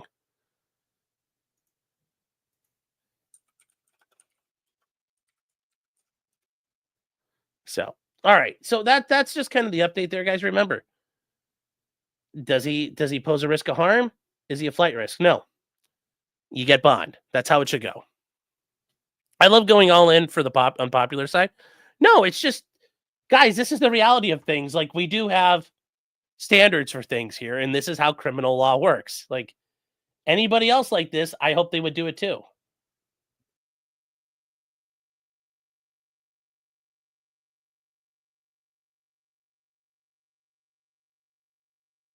Jeez. All right. Wait till Law and Order does an episode on this. They do an episode on everything. All right, chat. This is something that moving on to something else here that was kind of interesting. So this is the Pennsylvania governor's mansion. Here we're gonna get to, and this is the weirdest thing ever. So here is the Pennsylvania governor's mansion. Why is this? This is the Pennsylvania governor's mansion. Looks really nice. Looks pretty cool, don't it? Well, some things happened to it. As we go through here real quick. Pennsylvania governor's mansion had a fire. They had a fire. And look at this. It got thrashed. And this is an old building. I mean, look at this has got decent architecture in it. It had a fire. A big freaking fire. And what happened? A guy came in there and set it on fire. And it was this guy here. It's this guy here. And this guy is named Cody Palmer. And he goes up to the guy's house. And he goes up to the president's the governor's mansion. And this is Governor Josh Shapiro. I'll leave you with that name, because what do we get from there? Well, Cody goes down to light on fire because, as he says, he will not take part in his plans for what he wants to do to the Palestinian people. Yes, this is all started because of Gaza. Yes, during Passover. Yes, during Seder. Yes. Mm-hmm. Yeah.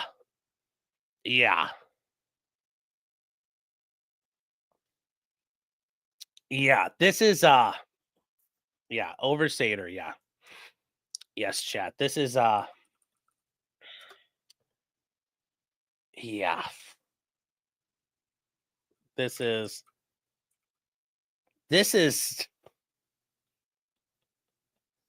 and guys, remember Passover goes from last week up till Easter. Remember, Passover is not for the Christians, it's for the Jewish faith that way. Yeah. So this guy lit that shit on fire. He said he's had friends killed and our people have been put through too much by that monster. I don't know who's our people though. And that's the point. It's unclear what connection he has to Palestinian territories. But they, the guy said all he has is a banquet hall to clean up. And this is what he told 911. So, yeah. And, he attacked first thing in the morning. And apparently there were enough doors closed that kept the fire from spreading through the governor's mansion and possibly killing anybody. So, yeah. Yeah. So, very interesting thing that happened here. And I think if this guy goes to trial, it's going to be very, could the fire during Passover is forbidden? Yeah. Pretty decent fire for a guy doing a first time thing. Is the Pennsylvania governor a Democrat? Yes. Josh Shapiro's a Democrat. Many people thought Kamala should have picked him as a running mate. He probably would have been more, him going up against J.D. Vance would have been a different story. A lot of people think Shapiro's going to wait till 2028 to run.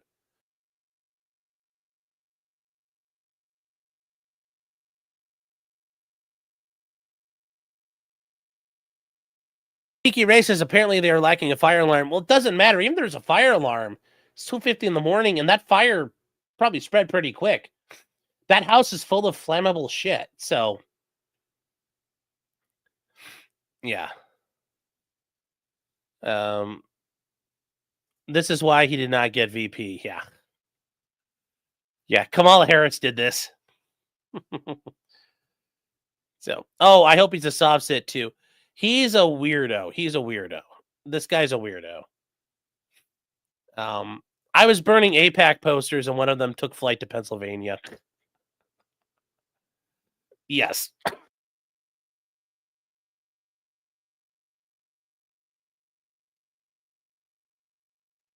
Yes, chat. My whereabouts during Seder have been accounted for. Don't worry. I was committing other acts of domestic terrorism somewhere else. So don't worry. I'm not involved in this one. I'm not involved in this one.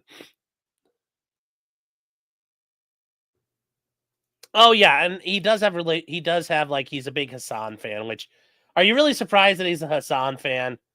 I mean, really would anybody really be surprised about that? I'm just saying here. So in the meantime, guys, he has been denied bail. He's unlike Karmelo Anthony, he has been denied bail. He's got a bunch of charges.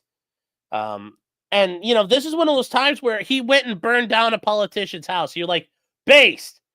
But this guy seems like a crazy person. So also, thank you to everybody over on Rumble, Jody and Brad. Thank you guys for being there. Anyways, he faces charges of attempted murder, aggravated arson, terrorism, and other crimes. He might get charged federally. Who knows?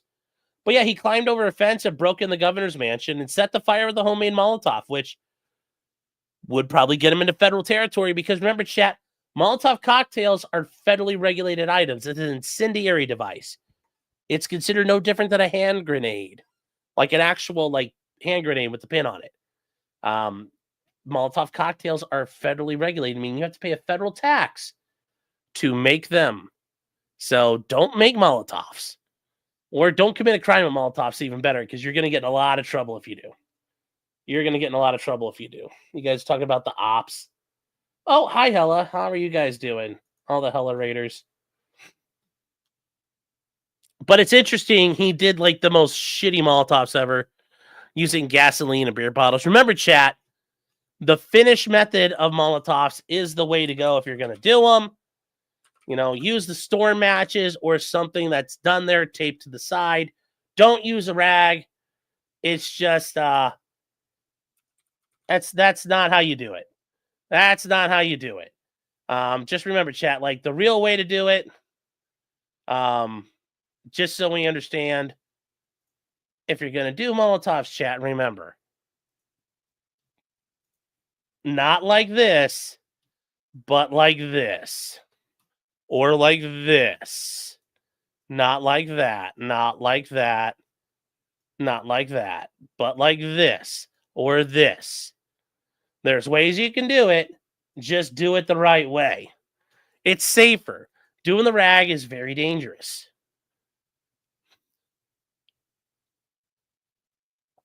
It's educational purpose only. Well, if you try to make them with the rag in and you throw it, like there's a good chance like your accelerant could spill out. Beer bottles aren't made to break. They're meant for safety purposes. So they don't break in bars, so you can't smash them and use them as weapons. Beer bottles are very much reinforced nowadays. So yeah, gotta be careful. Gotta be careful. Is that legal advice? No, it's safety advice. Remember, we talk about all kinds of stuff here. I want you guys to be safe. Be safe. Don't hurt yourself because getting gasoline burns is very nasty. You can get really hurt. You can get really, really hurt doing stuff. So don't do it. Don't be ridiculous. Don't be redonkulous. Don't be redonkulous. All right, guys, moving on from there. Another case we had talked about previously was the situation of Kyren Lacy. If you guys remember him, he is the player at LSU who graduated. He was going to be in the draft this year.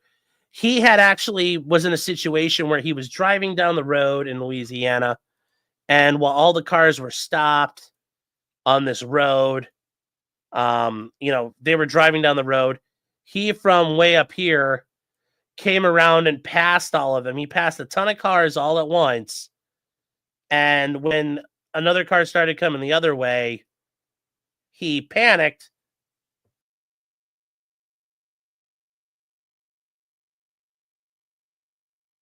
And as he swerved around and tried to get out of the way, he caused an accident and killed a man.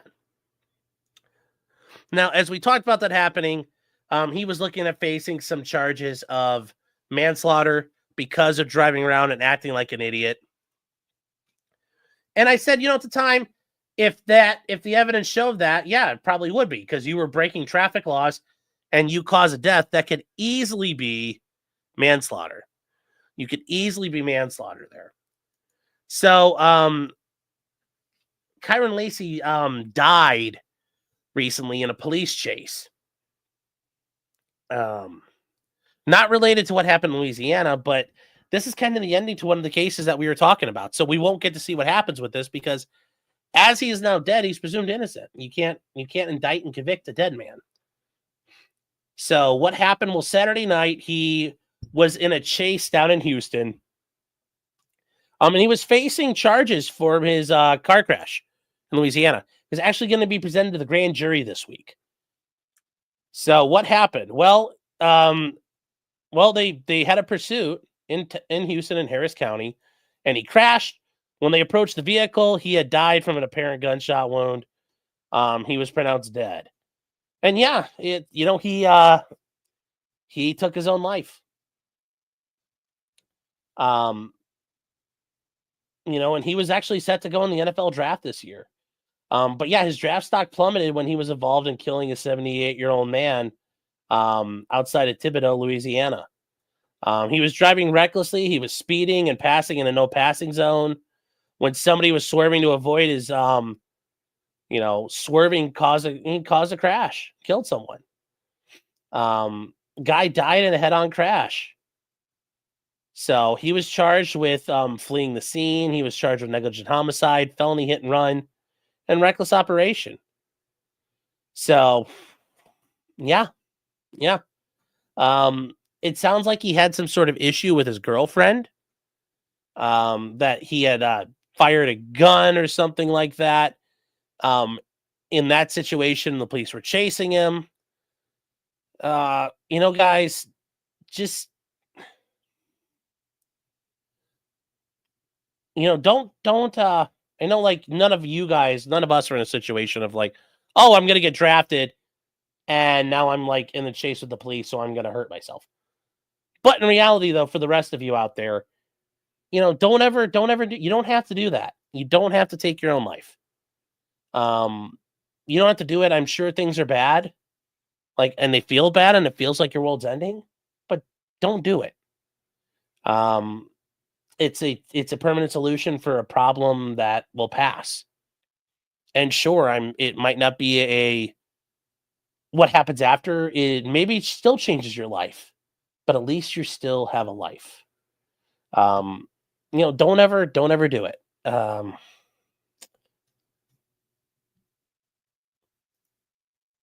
Yeah, I mean, there's always people out there that are willing to help you, that want to see you succeed, don't want to see you hurt yourself.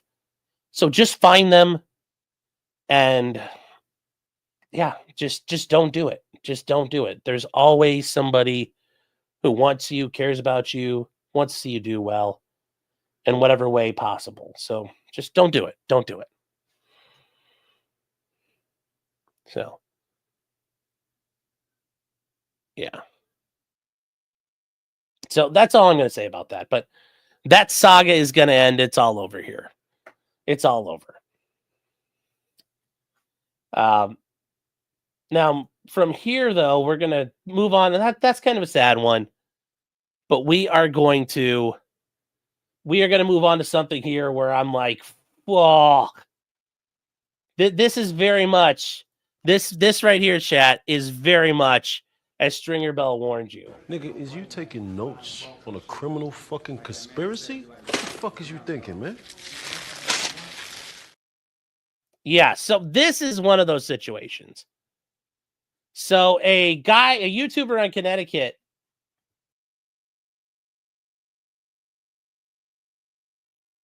videotaped himself going 192 miles an hour in Connecticut. You read that right, chat. 192 miles an hour. So what happened? Well, the guy's name's Bryce Bennett. And he put his shit on YouTube. And we're going to get to it because he left it up there. So why would you do it? Why would you do it? Well, I don't know. But anyways, he used his Honda CBR 1000 RR. Got the 192 miles an hour. I thought he was riding something 1,000. He had to be riding at something 1,000. Because that's, when you watch this, he hauls ass. Now, according to the warrants of police, they reviewed 72 videos he posted in 2024.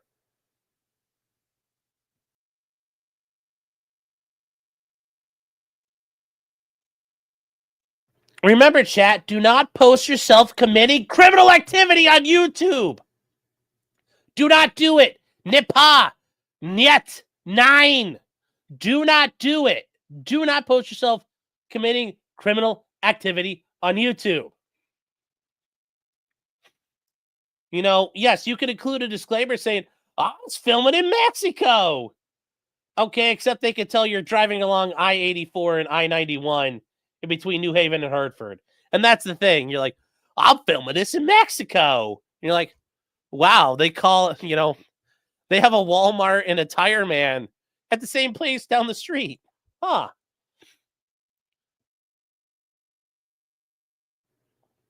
But anyway, I mean, yeah, here he is. Here he is, you know, looking all cool. We're going to actually go to the thing here.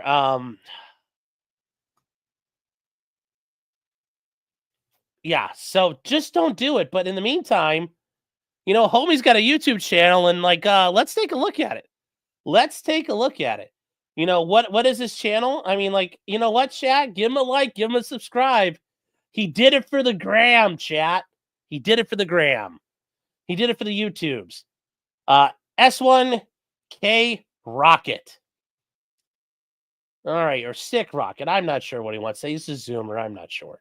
Anyways, 4.1 million views. So here we go. Here we go. You know, and let's see if he shows his disclaimer. Follow me on Instagram. All content's filmed in Mexico. There's no affiliation of the poster in any way. Yeah, it doesn't work that way. Doesn't work that way. So let's see here. Let's watch. Let's watch them. The naked version. Wow, that's so beautiful. I love it. We got CBR 600 right here. Love the CBR 600 platform. One of the greatest I've ever ridden. I would have gotten it for a track bike, but I'm heavily biased towards ZX6R. Nice little cold start real quick. Oh yeah. Beautiful. It's in Mexico. They have a Dunkin' Donuts, and they spell it Dunkin' Donuts, not like El Dunkino, El Donetos.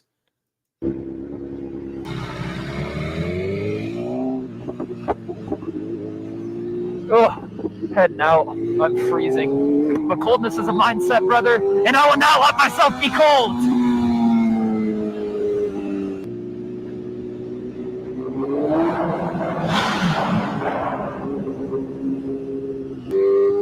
I just want you guys to see this because this escalates very quickly. Here we go.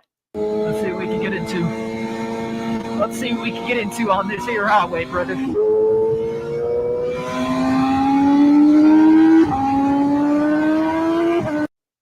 Oh, wow. They have a Hartford, Mexico? I love how he does this. Like, oh, there's a Hartford, Mexico? They have a New London, Mexico? And they have an MLK Boulevard in Mexico? Wow. It's just like home.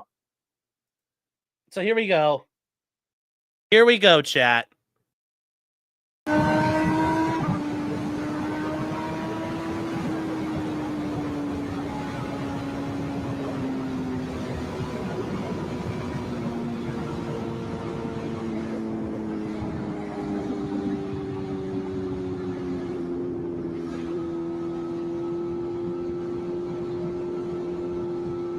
I was going to say, I take the Hartford exit, bro. I don't know how to get home that way. So here we go. We're getting to the fun stuff. We're getting to the fun stuff, chat. Here we go.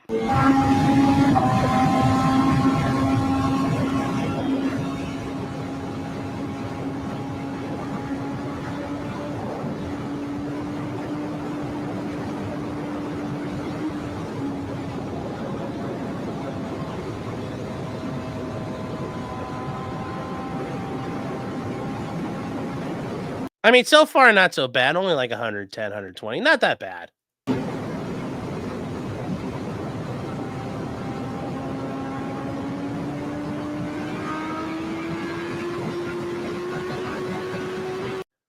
Okay. Okay, we're getting a little faster.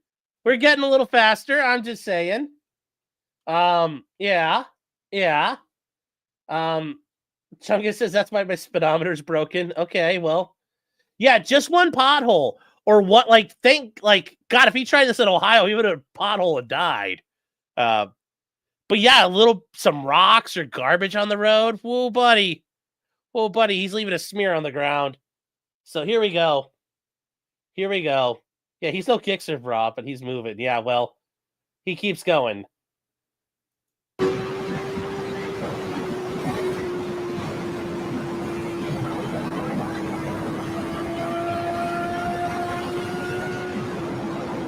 my god, this run is so bumpy, bro. He's like, it's so bumpy. What's he do later? He's like, it's so bumpy, so he just waits a little further, and he's like, I'll be back up to 155. Yeah, if you try this in Ohio, the troopers will try to kill you. Yes. So as he keeps going, though, he keeps going 158, and we're up to where he gets crazy.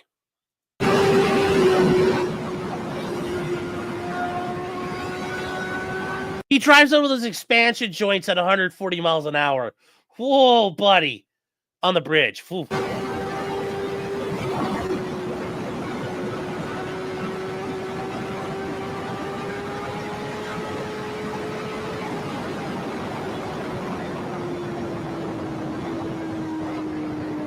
Yeah, he's keeping up pretty good for a naked bike, bro. He's keeping up.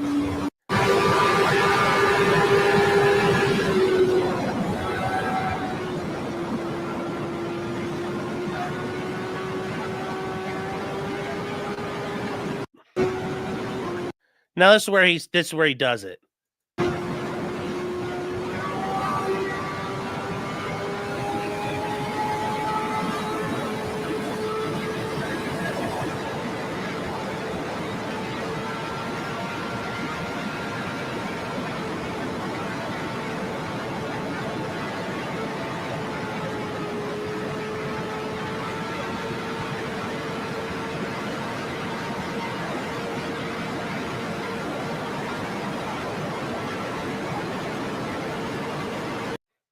Yes, he's going 184 miles an hour. That's not kph, that's mph. Got 184. Yeah, like he's hauling ass.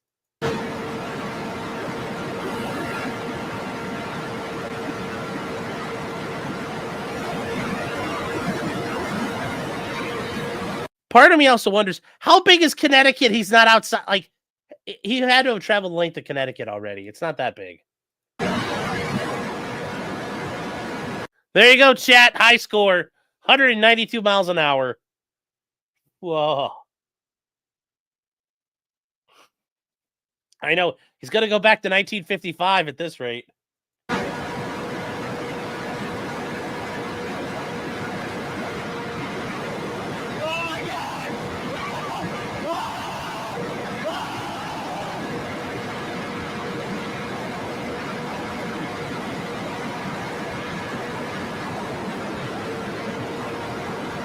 So yeah, there you go.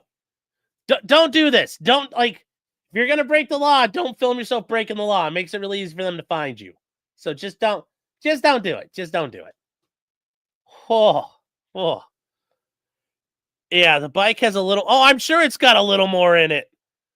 I'm sure that bike has a little more in it to go. But he's running out of road. Did he not? No, but the idea of going that fast would be very exhilarating. I'm sure he kind of found the place where he was running out of bravery. But dude, you're going 192 miles an hour? That would be so fucking cool. And it's one thing to do on a racetrack, but you're out in the middle of the road.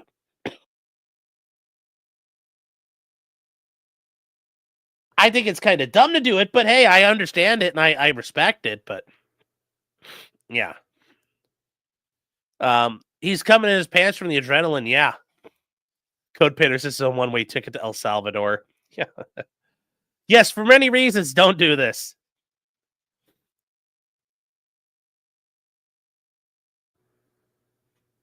Oh. So. Yeah, this is it's pretty fucking dangerous on a highway like this, because normally on a motorcycle, when you run into people, nothing happens. But imagine hitting another car at 200 miles an hour. You're definitely going to be killing people in the car. So, yeah. But yeah, thank God he didn't hit any bit of rock or anything. Like, but God, the way he hit those expansion joints at like 140, like, ugh. Ugh. Scary, man. Like that'll make your toes curl. But anyways, he kept it upright, so good for him. But yeah, don't do this. Don't do this. For many reasons. Because I don't want you to die, too. Oh, he's dilly-dallying, yeah. Yeah. All right, chat. So moving on from there, we've got where is okay, so we're gonna get to this. Out of the UK, there was a ruling about what a transgender person is and whether they're a woman. And depending on what side you were listening to, this was total tranny death. If you're listening to the other side, this was, a complete setback to the transgender movement. People were panicking. And in reality, it's an interesting issue the court had to resolve. And, once again, while everybody's panicking, running around the hair on fire, it really wasn't that big a deal. Because once they figured out what they were addressing, like, oh, okay, it makes some sense. Makes some sense here. And I'm not going to go through the opinion chat because I'm not a UK attorney. And it's written in a very different way because they do stuff differently in the UK. But the UK High Courts, their Supreme Court, says trans women don't meet the definition of women under an equalities law. Now, why is this an issue here? Well, in Britain, they have different laws. So Britain passed a law called the Gender Recognition Act in 2004. And that let adults who were diagnosed with gender dysphoria and they meet certain conditions to change their legal sex. But in 2010, the British also passed the Equality Act, which said women should receive certain protections on the basis of their sex. Now, this was done in the British Parliament. So remember, for Britain, you have, it's the United Kingdom. So it's the United Kingdom of Wales and England and Scotland and Northern Ireland. Okay, so what happened, though? Well, the Scottish Parliament had passed a law because it's just like, any of the other, they have their own ability to pass some laws and do some things. So the Scottish Parliament had passed a law, and it was about gender representation on public boards. So what was all this about? Well, they passed a law, and it was to make a provision about gender representation on boards of Scottish public authorities, meaning public organizations and public governmental institutions. Okay, so what does that actually mean? Well, part of this has been modified since then. But they say gender representation objective for a public board is that it has 50% of non-executive members have to be women. Okay, and if there's an odd number of non-executive members, the percentage involved applies if the board had one fewer non-executive members. So you have to have a 50-50 split. You're like, okay, so half the people have to be women. All right. So, well, what is we get to the Matt Walsh question of what is a woman?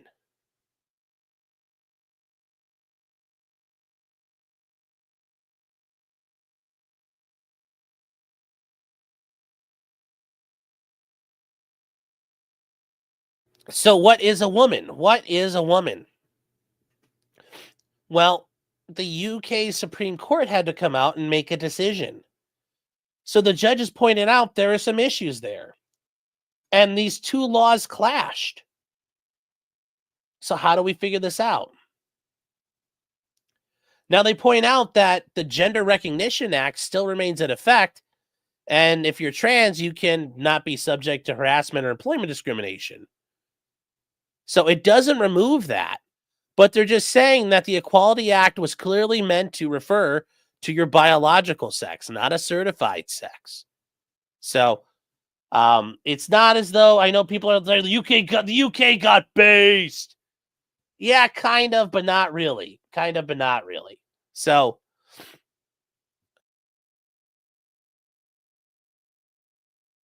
that's kind of what happened there real quick. I know somebody had asked me about this. And I said, we'll take a look at it. And I mean, like, guys, if you want to see the opinion, it is out there. This is, I don't, I have not had a chance to read this, but This is all done very differently. I'm sure Shad, I think his black belt barrister would probably cover this better than I could. So, oh, Jim. Okay, thank you. I'll take a look at that. Bushmaster says suffer mods. Yes, well, mods should all suffer. Suffer, Jannies. So, Nick Crozier says, ask the Royal Society of Biologists, is that a thing? So, yeah, it's just interesting how these laws affect. And they're saying in Britain, look, it doesn't matter. We're not counting it this way. Don't be a knucklehead. Don't worry about it.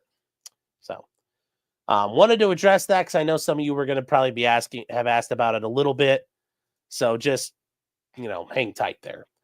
Moving on to some other things real quick, chat. The Kyren Reed trial starts Tuesday. It's going to be very interesting. They just had a massive hearing yesterday addressing a lot of things. Sweet Tooth, I'll get to this in a second because I can't answer that. So Kyren Reed, this was set. They had a bunch of rulings and motions that were set there. So this is from Judge Bev putting out her notice of what's going to happen with a bunch of the outstanding motions. And the first one was the ability for the defendants to go through and copy the Sally Port footage. Remember, there is the defendants wanted to compel production of a forensically sound copy. Well, the Commonwealth agreed to let them go forward and have their experts take a look at the protected files. So they're going to try to take a look at it. So the motion's denied because the prosecutor's like, well, yeah, go get it, and we'll help you get it.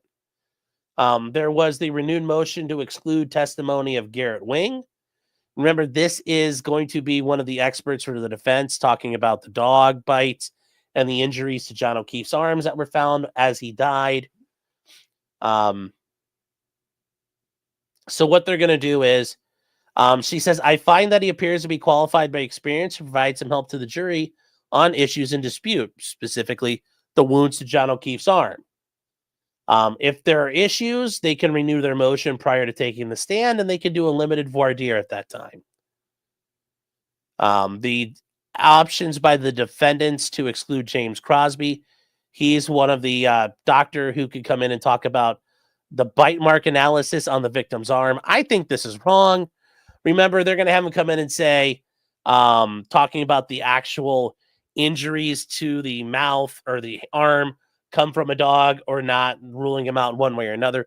I don't think he could do that. Because remember, bite mark analysis for people, when there's human bite marks, has been ruled to be bullshit pseudoscience. But apparently this is allowed, so who knows? So we'll do that. But anyways, if they want to rebut it, it can be raised at trial. The prosecution, the Commonwealth needs to have a different DNA analyst come in for some reason. Who knows? Maybe the person quit or died or whatever. Nobody's objected, so that's allowed to happen. And then the Commonwealth's motion for visual aids during opening, which is going to be interesting because this didn't happen last time. But both sides are going to use visual aids. Nobody's objecting. The defendant's motion that it intends to display visual aids during opening. No objections. So both sides are going to use visual aids. Which, like I said, this will be a far more energetic trial overall. It's going to be very different. The idea they're going to use the extrajudicial statements of Kyren Reed. They do not object to the introduction of the statements. They do object, though, to the text messages being read by independent people, and they want the police officers who found them to read them.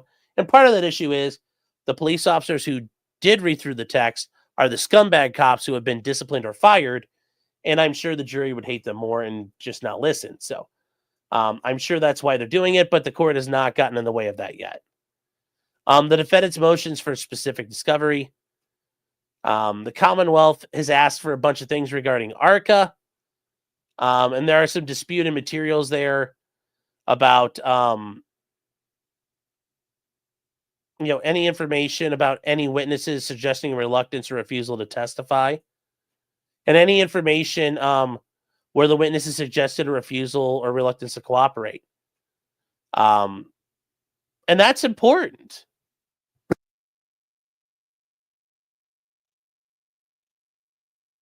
So any information from any of these witnesses saying, I really don't want to come in and talk anymore. And she's saying it's a close call, but it's governed by the rules of criminal procedure. I would argue that's critical. Shows bias. It shows their credibility and reliability. So the Commonwealth must provide that information within 1 week. If the witness is scheduled to testify prior, they must provide the information at least 1 day prior. So remember, they start Tuesday. So like things are Tuesday, we're gonna be into shit. So important there. So Jay Byers, you're right. The bite mark comparison with Chloe's denied.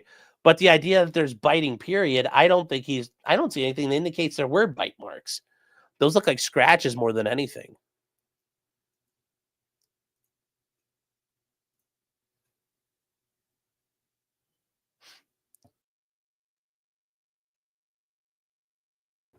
So there we go. That is kind of the Kieran Reed update. I know some of you guys were wondering about it.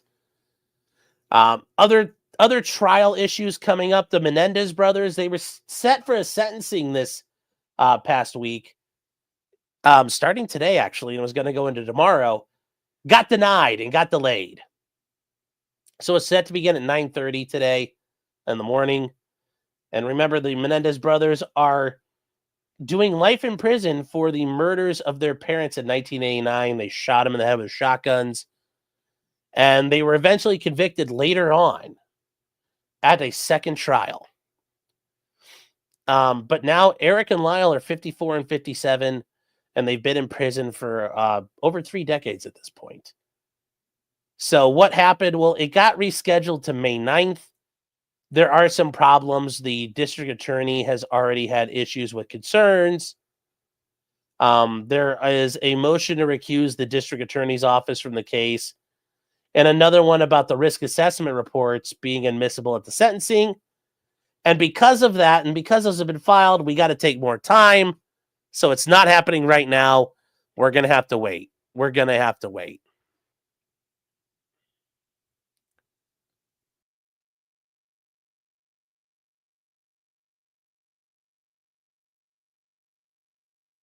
So that is a little bit of an issue.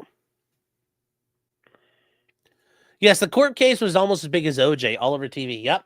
The second trial was pretty much going on at the same time as OJ, too. The Menendez brothers, it was huge. This will be interesting. I do think that they're probably going to get out, I think, at this point. I think it's probably just happening. So we'll see. We'll see.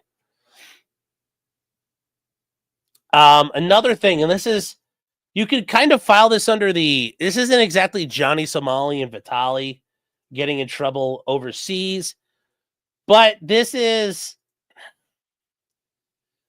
when you go to foreign countries, be mindful of where you are and of what you can legally do. If you guys are not aware, Thailand has a monarchy. You might think, well, how does that work? Well, they do, and they've had a monarch. It's a constitutional monarchy. They still have a king.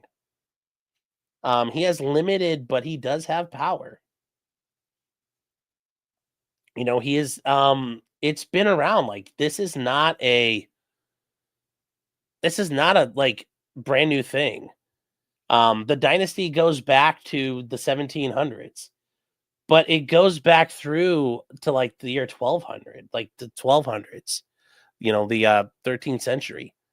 So it's been around forever. It's been around forever. And it's an institution that's part of their country. Don't be a tard. Don't be a tard. Yes. Suffer Mao. It's not Mao if you're in Discord, no. But the U.S. State Department said it was alarmed at the arrest of Paul Chambers, a lecturer in civil and military relations, under Thailand's strict, let's say, Majest laws. Like, but you know, you're not allowed to fuck with the government, okay?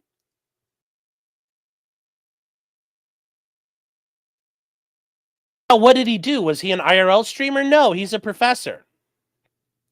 He is a professor at a university. So what did he do? Well, he got arrested.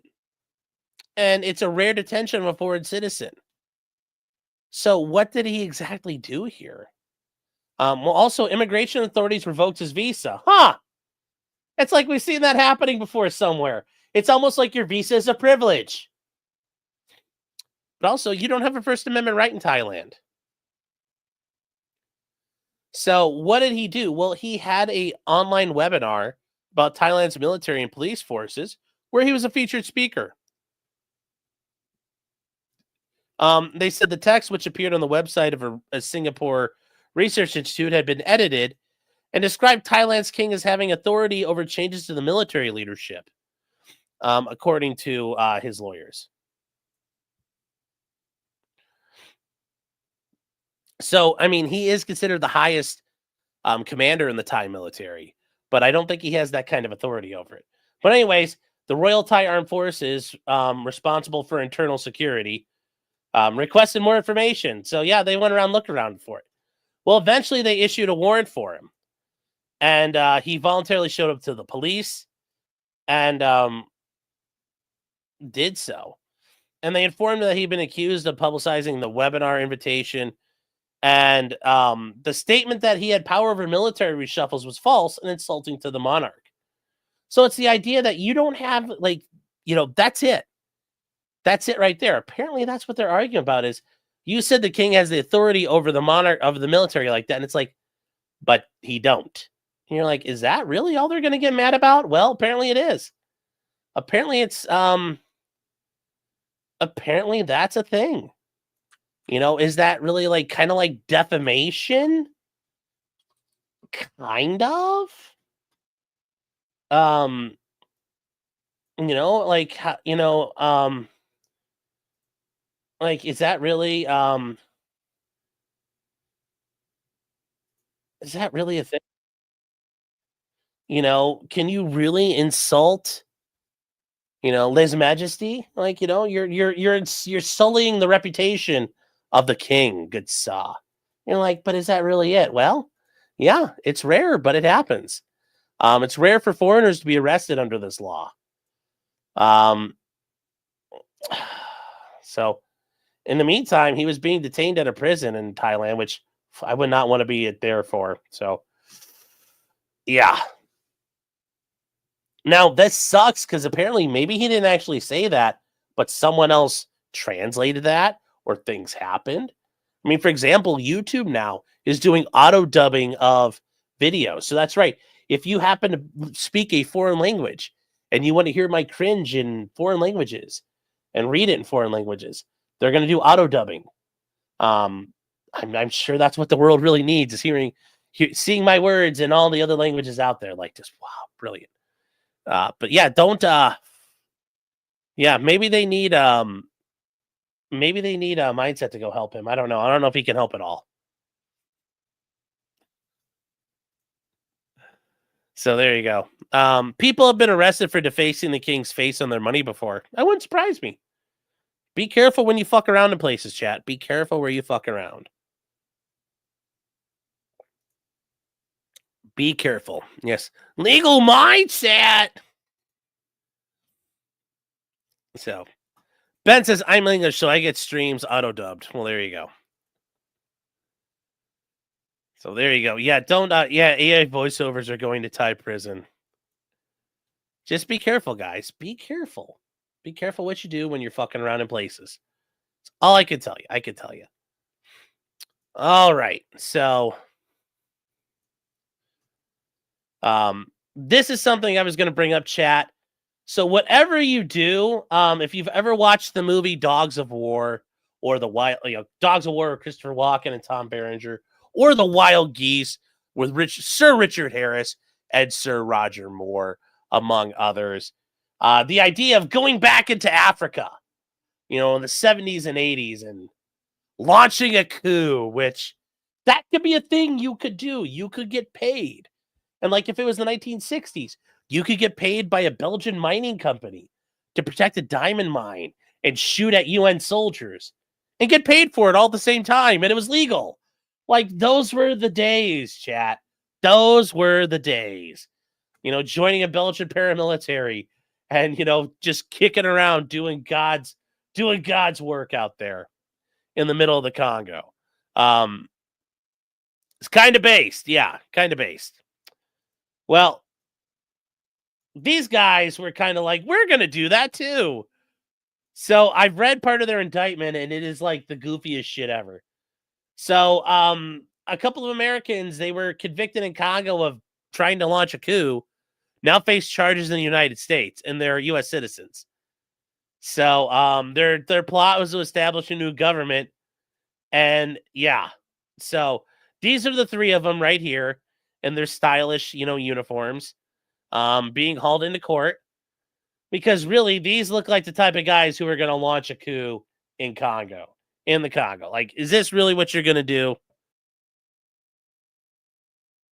Do these guys look like the hardened operators who could raise a rebel army and, take down President Kimba? Is that how this is going to work? Was that really what was going to happen here? Welcome to Zangaro. We shall take it. What were they trying to achieve? They wanted to install a new. They wanted to install their own government. They literally did, yeah. Yes, I can see why they failed. I know, it looks like Reddit tried to launch a coup. These guys look like a couple of idiots. But yes, and the other problem is the CIA was probably like, wait, that's our job. No. They're like, they told the DOJ, you have to prosecute them. We can't have this. So anyways, these guys were all, they were charged with 52 other defendants in June of 2024. They tried to launch a coup in Congo, and and a bunch of people got killed. So these three Americans who have been repatriated to from the Congo, like they could have got killed. Like they almost got death sentences. They initially did receive a death sentence for doing that. I mean, that's a part especially in Africa, you launch a coup. I mean, yeah, you might be like Simon Mann, guys. Remember the guy from Executive Outcomes. Count Dacula did a video about him. They got to interview him. He was in Equatorial Guinea and tried to launch a coup, and it all failed. He spent time in a shitty prison. So, yeah, don't do it. Don't do it. A fourth guy who was an expert in explosives was also charged with the plot.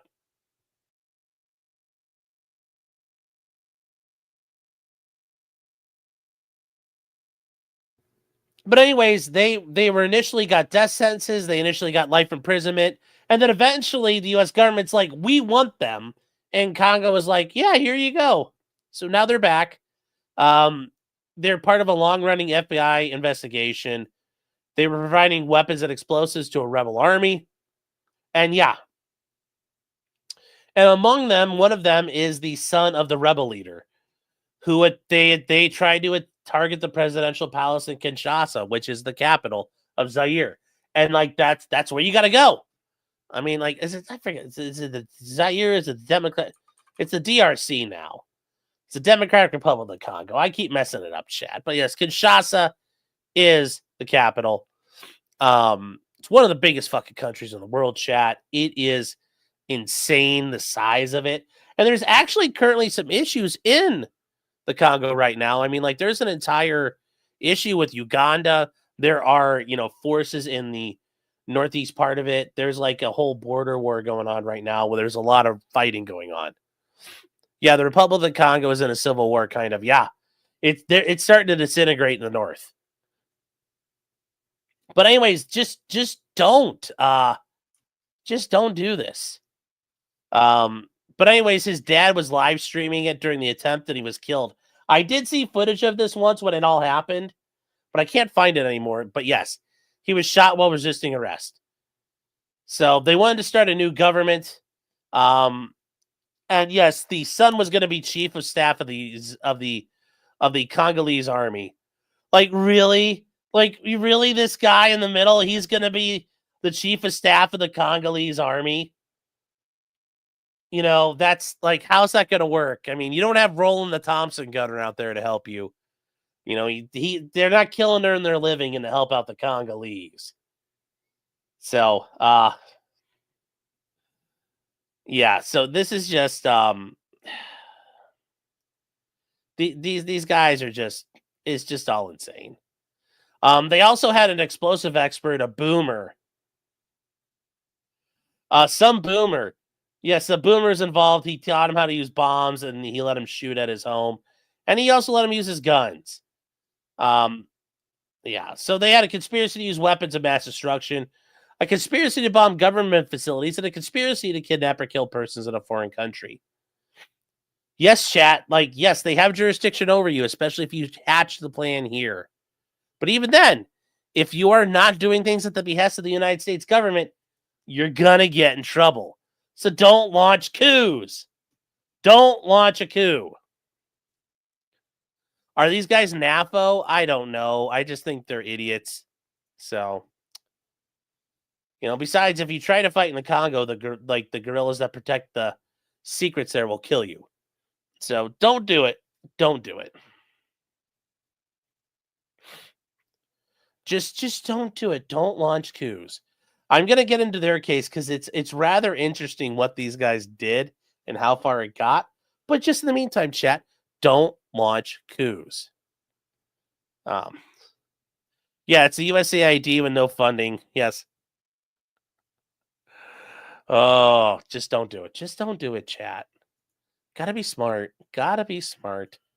Also, if you've never seen The Dogs of War or The Wild Geese, both brilliant movies. Both brilliant movies. All right. Kind of hold on here. What have I got left? Did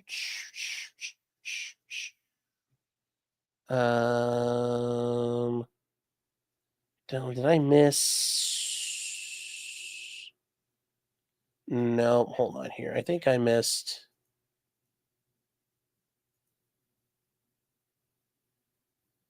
Oh yeah, hold on here. Is this it? Nope, hold on here.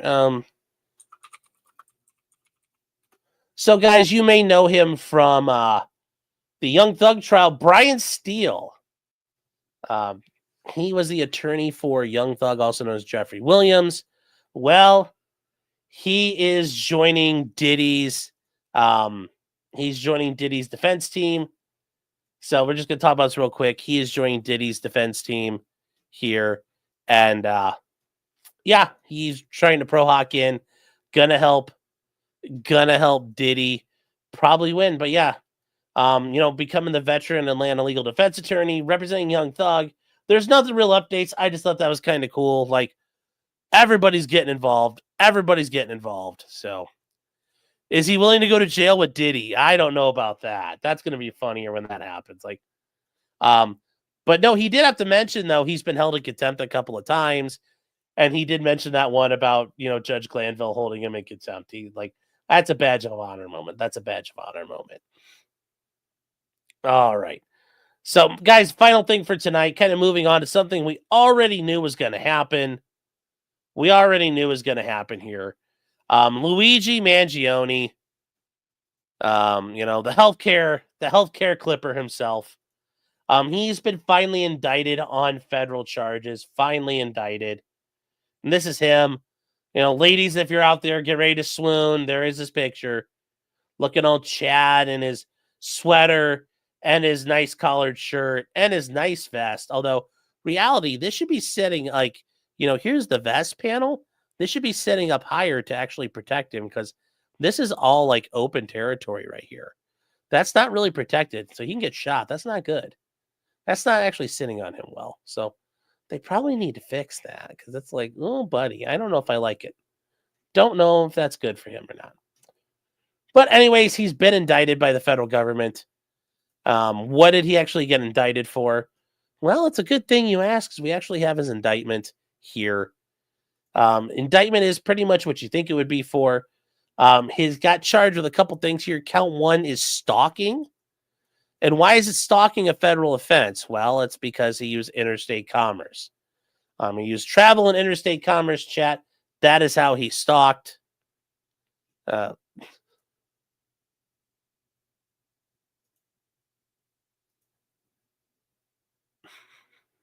So what happened here? Well, this talks about what he did and how he got there. So by using traveling in interstate commerce with the intent to kill, injure, harass somebody, and he did stalked and killed Brian Thompson. And he did it over on West 54th Street in Manhattan. So that's one count. He got charged with count 2, stalking as well, use of interstate facilities. Well, what did he do? Well, he used an electronic communication service in interstate commerce and another facility of interstate and foreign commerce to engage in a course of conduct that allowed him to go kill someone. He used a cell phone, interstate wires, interstate highways, and a hostel that serves interstate customers, and the internet to plan out the stalking, shooting, and killing of Brian Thompson, the CEO of United Healthcare. Count 3, murder through use of firearm. Well, obviously he used a gun, and if you guys don't remember, we'll just go up to a real quick chat. This is the healthcare cure. Remember, Chairman Wands 3D printed lower and also a 3D printed suppressor, doing it right, repping the 3D to a community. So let's get back to this. He knowingly used and carried a firearm, possessed the firearm, and he used the firearm. And he did a killing, which is murder is defined as 18 USC 11111. And he shot and killed Brian Thompson.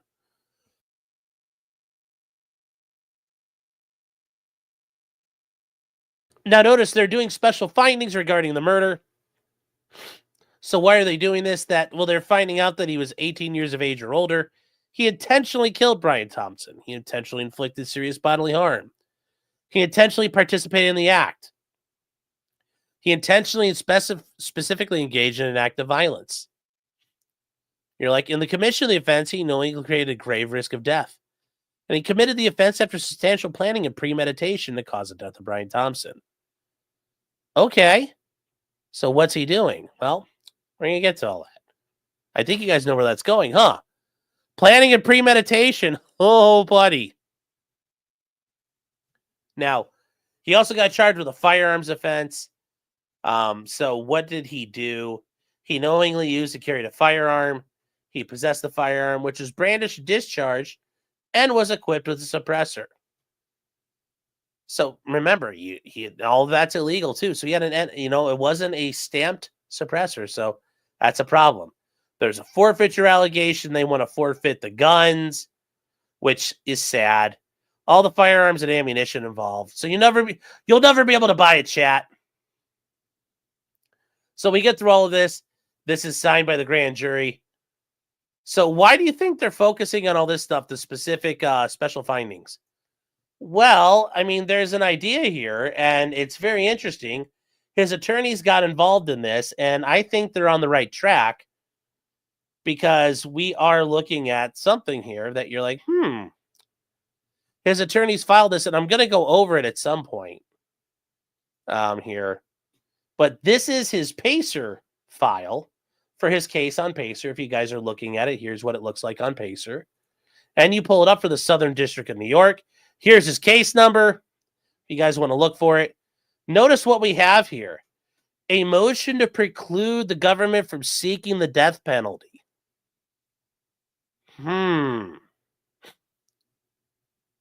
Now, they're looking to seek that. Okay. Now, what does this actually mean? The government might be seeking the death penalty. This is an actual okay. I guess we're actually doing something here. So they filed a big old response to it, and the government responded with a pretty simple letter, and they just came into the court and they said, hey, judge, remember, guys, this is on the East Coast, so using letters is a typical way of doing things on the East Coast. In other parts of the country, this would be all done by motion. But remember, East Coast courts do letters. Remember, everybody gets to do their own thing. It's a regional thing. So they point out that, look, there's no authority for the notion it can prevent the government from seeking capital punishment before the indictment. If you want to challenge it, you have to do it at the appropriate time. So you can't do anything about this yet. It's the issue of whether this is ripe. And they're saying it's not ripe yet. You can't prematurely propose to do this. There's no way for them to do that. It's just, this is, the dispute must be right before it can be adjudicated. Remember, rightness is a critical thing. If we haven't done anything about it, well, then how the hell do you reply to it? Like, we haven't done it yet. How do you know we're going to do it? Now, that was their big issue here. That's their big point. It's like, Judge, we haven't gotten to this point yet. They can raise the issues in a timely motion filed with the district court judge. And they say, what are we trying to regulate how the government, should present evidence to the grand jury? There's no basis for that. There's a limited role over the grand jury. The courts just supervise. It's the role of the court to supervise how the grand jury is being done, but it's not their job to tell it how to do it or dictate how the government presents cases. So the grand jury is an independent body. The court should not prescribe evidentiary rules for the grand jury that were not constitutionally or statutorily required. They can't undermine the grand jury's autonomy and intrude on the prosecutor's discretion on what evidence to present. Those are traditional roles. So they're saying, you know what? Like, you don't get to do anything. There's no issue here. They say it's got to be ripe for review, and we haven't done it yet. Now, in response to this, Luigi's attorneys filed something on, is that Tuesday? That's Wednesday. They filed a response. And they said, look, Judge, look. This is all bullshit. We're going to get out in front of this. We're going to address the problem here. We'll take care of this for you. Here we go. Like, let the adults handle this, Judge. So, they're saying that, it is ripe, and we're going to address these. They said the government hasn't responded to things here, and, they're like, here's the problem. The Attorney General has already said she wants a death penalty. Pam Bondi has already said that. They want to restrain the Attorney General from making extrajudicial statements and violations of the rules. They want to order the government for in-camera production any evidence or any documents involving the Attorney General's consideration for the death penalty. I mean, the judge has to look at them and order the government to produce communications between the government and anyone advocating for a particular sentence by or on behalf of any business, corporate interest, lobbying, or other party, directly or indirectly. Who has been involved in this case? Who's been screwing around in it? What are we going to do? What are we getting out of this? Like, there's a lot of concerns. What's happening here? How is this being done? And I think it's worth looking into. The district court has supervisory authority over the grand jury. And you know what? If it's a clear, unsubstantiated, and undisputed violation, they can fix it. So there's a supervisory authority over the administration of justice. They have to eliminate prejudicial extrajudicial statements. And they say the court doesn't need to wait until the indictment is returned. And the U.S. Attorney General Pam Bondi has been running her mouth about this, that death will be sought. Should this really be a death penalty case? I don't think so. This matter is ripe right now. Once the grand jury returns a death-eligible indictment, it's too late. And it talks about the supervisory authority of the federal courts. They have the right to do that. The court's role concerning the federal grand jury. The courts have a role to supervise. They are allowed to make sure. They say, we have no interest in the manner in which the evidence is presented. We don't seek to control what witnesses are done there. We don't want to dictate how they do stuff. All they want to do is prevent seating a grand jury whose members have been infected with the Attorney General's comments. They point out the Attorney General is a lawyer associated with the investigation. She made extrajudicial statements that provide basis for prejudice with the administration of justice. She spoke about her past history doing death penalty cases. And if there ever was a death penalty case, this is one of them. And that she herself has been threatened because of this case. Well, now her judge is getting clouded. And 4, the reasons are that the victim is a CEO and that Mangione is guilty. and that Mangione committed 2 aggravating factors and should be executed. You know, they point out the small matter, just the minor issue of the presumption of innocence, or that even Luigi had yet to be indicted on federal charges. Well, as we just showed, like, that actually happened pretty quick. So those were filed today. So this was like a day early. But notice, those are aggravating factors they can use to get a death penalty. Those are special findings we went through, chat. Those are real things. So,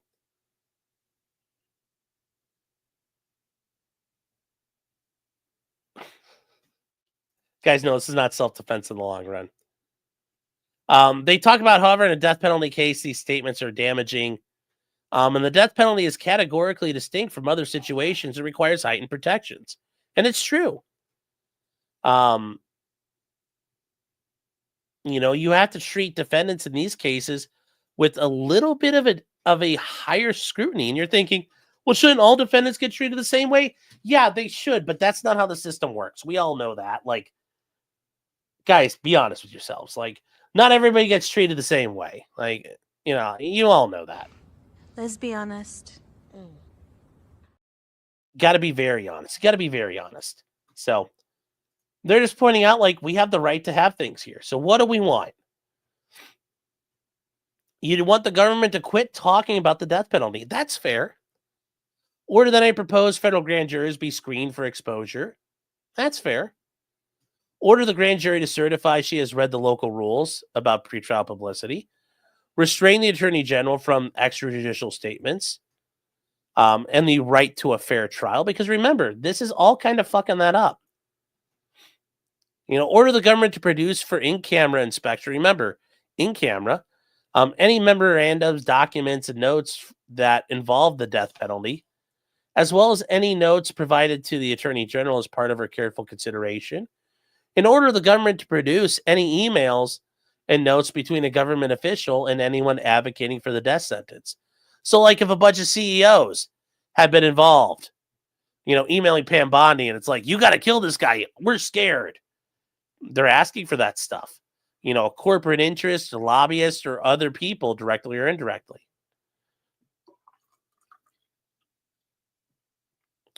So there we go. And they want to do this.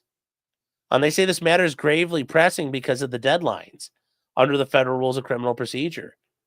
And they say, you know, for the government to indict or conduct a hearing expires on Friday, April 18th. And they say without the court's intervention, the government will violate his due process rights as they seek the death penalty. And I think Pam Bondi is kind of shitting things up, but Pam Bondi's a bit of a tard. And I guess she does this and talks about Luigi Mangione because she too busy giving out Epstein binders. I don't know. Not really impressed. So, you know, suffer Pam, but I guess we all suffer in the meantime. And it'll be interesting to see how that goes. But there are other things involving Luigi that are worth covering here coming up. So, yeah. Small sidebar. Have you watched the Rocket Power Mohawk video? I love him making fun of Formula One. No, I've not seen that. I've never heard of the guy. So. Oh. So.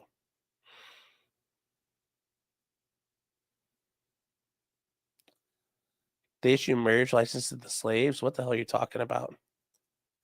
Luke says capital defendants are more equal than other defendants. Yes, and they still get screwed on what rights and due process they actually get anyway. So it's like, when you're more equal, you have a higher scrutiny, but you still get screwed. So, it's like, lol. Who cares? All right, guys, that is it. We are all caught up under 3 hours. I'm impressed with myself. Still over 800 of you here, guys. Thanks. So let's get to, we got some comments to catch up on. And who is messaging me right now?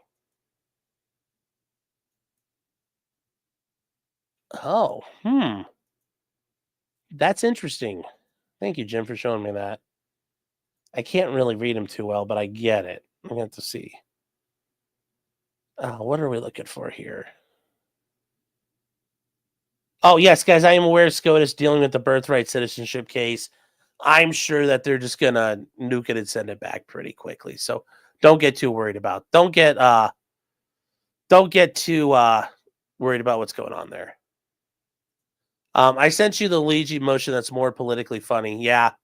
Well, there's also the motion to suppress for what's going on over in Pennsylvania that needs to get looked at too. And we'll look at that soon. So let's get to the comments that are here. Nick Kreuzer for $5 says, "The piss moon rises." Thank you. Chugi Show says, "Late had to practice calling play-by-play for Naked Twister." Yeah, you have to practice this. It's you have to practice calling things in a new sport. It's a lot of weight on my shoulders. Arson investigator for $49.99. Thank you for that. Thank you for the support. I appreciate it very, very much. He says, "I'd like my due process with the side of due process." Well, I whine about my due process. If this Kilmar dude, and he's talking about Kilmar, Abrego Garcia, gets one more hearing, he gets a set of steak knives. Well, like I said, guys, as the Supreme Court said, hey, look, he had that withholding order. You have to address it. You can't just send him out. And I think that I know some of you said, well, and you guys are talking the Stephen Miller point. Well, he got declared, MS-13 became a terrorist group, so he's done. Yeah, but he has the right to challenge that and say, wait, I am not in MS-13, so the terrorist designation doesn't apply to me, so you can't just automatically void me out. And even if that was the case, I don't think there's any case law that says being found to be part of an FTO prevents your withholding claim from being voided out. I don't think it counts. So I think at the end of the day, he's still entitled to that, having the hearing. But here's the thing, he gets brought back or sent to Guantanamo or taken somewhere else. They have the hearing and he still gets a flare at. Like, I don't, that's all that's going to happen there, because I'm sure the Trump administration will make sure he's in front of a favorable immigration judge who will take care of what they need to take care of. Ever Scott says, sometimes training activity is a code word for we were afraid someone was going to shoot at the place and didn't want it to look stupid if we were wrong. That's funny. Yes, you're like, well, I'm not sure, so we're just going to pretend. We're going to make it look like we're just practicing. And then if it turns out you were real, it's like, you call it a training activity and people are like, oh, wow, that's real life blood. Those are real life looking injuries. They spared no expense with these role players. Dirt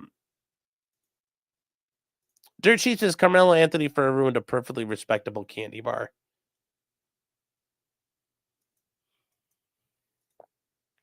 Ellie Fan says, are the Ceiling Cats the platinum sponsor of the show tonight? Asking for a friend. Thank you. Natasha says, and it's getting back to Nick, saying, will it be forced to get a real job and that streaming is not good enough? I don't know. I mean, Nick is able to show, look, Judge, I made like over $1 million doing this shit.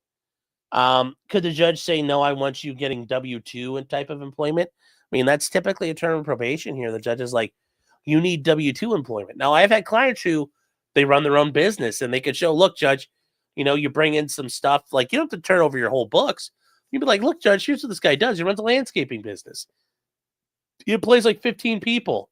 Here's like his facility. And the judge is like, yeah, I actually know who this guy is. Like, he runs a real business. That's acceptable. I don't know for Nick if that's going to work. I don't know if that's going to work. We'll see. Zero for $2 is saying, at least we know where Nick's personality came from. Jeez. Natasha for $5. Again, thank you, Natasha. Is saying, uh-oh, how much was the gift? Because he could owe taxes on said gifts if he gifted so much. Well, I mean, that's an issue about paying a gift tax. But remember, the gift tax is paid by the person giving the gift. You don't pay the gift tax as the recipient. That's the person's paying the gift tax. But remember, it's only a gift if you're doing it and then you're deducting. And the gift tax at this point is like almost $15,000. For 2025, the gift tax is actually up to $19,000. So God, for some reason I thought it was like 15, but it's up even higher. You know, and the neat thing with the gift tax, and here's how the gift tax works, chat. Why am I out of focus? Am I out of focus? So the way gift tax works, you can gift somebody $19,000. Cool. And there's no taxes on that because the government doesn't want you sneaking out on, you know, estate taxes and other things like that. But I can give $19,000 out to everybody walking down. I could be Bill Gates, walk down the street in Manhattan, $19,000, $19,000. Boom, boom, boom, boom, boom, boom, boom. Everybody I meet, and that doesn't trigger the gift tax because it's to everybody. I can do it to everybody I meet every year, and it's legal. So that's the neat part about a gift tax. Nate Matthews says, you're pretty defensive over due process and have lost subscribers over defending free speech, Sean. Yeah, but I mean, like, you know, and I've lost people, but I like to think it was just a disagreement. And I hope they come back. And, you know, I'm sad to see people leave. I think it sucks. So I hope I see them again. Hope we run into each other. We can always agree to disagree. You don't have to agree with me to be here. It'd be pretty fucking boring if everything I said, you guys were like, yeah, right on, man. You know, you're always right. Like, that would never be fun. I'm glad you guys push back. It'd be really boring if it wasn't that way. You know, that you guys call me an idiot or a retard sometimes. That's fine, too. I mean, I hope that happens.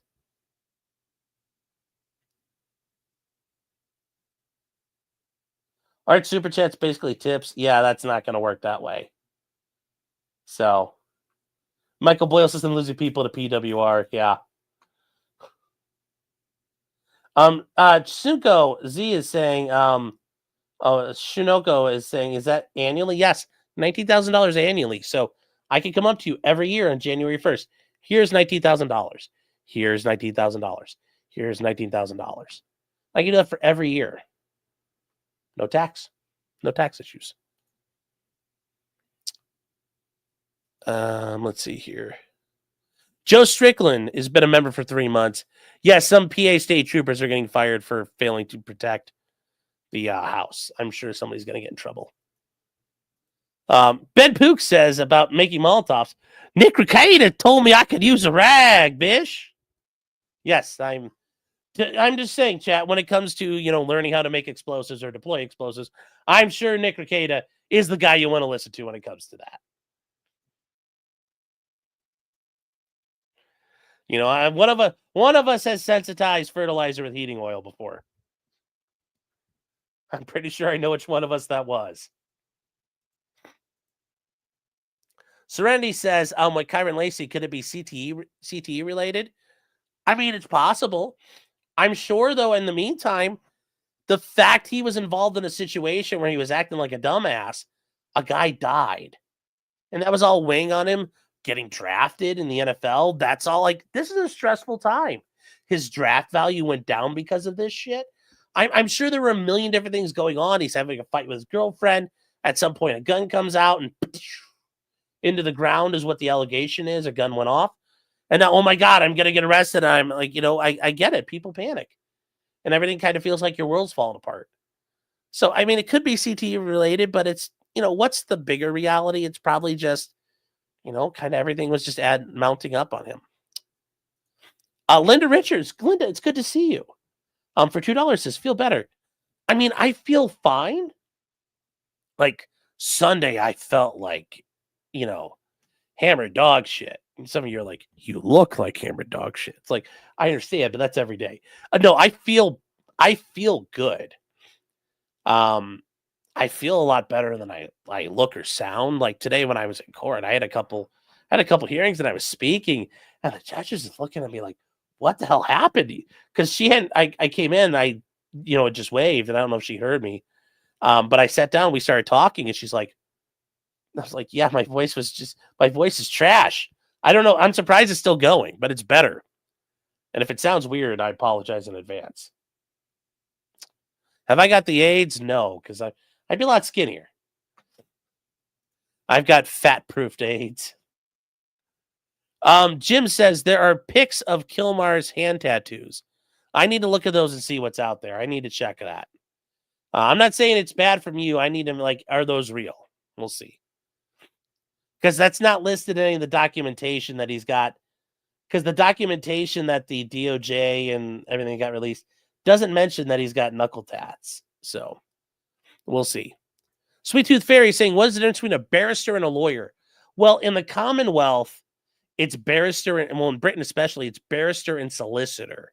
Those are two types of legal professionals. A barrister is the person who goes to court.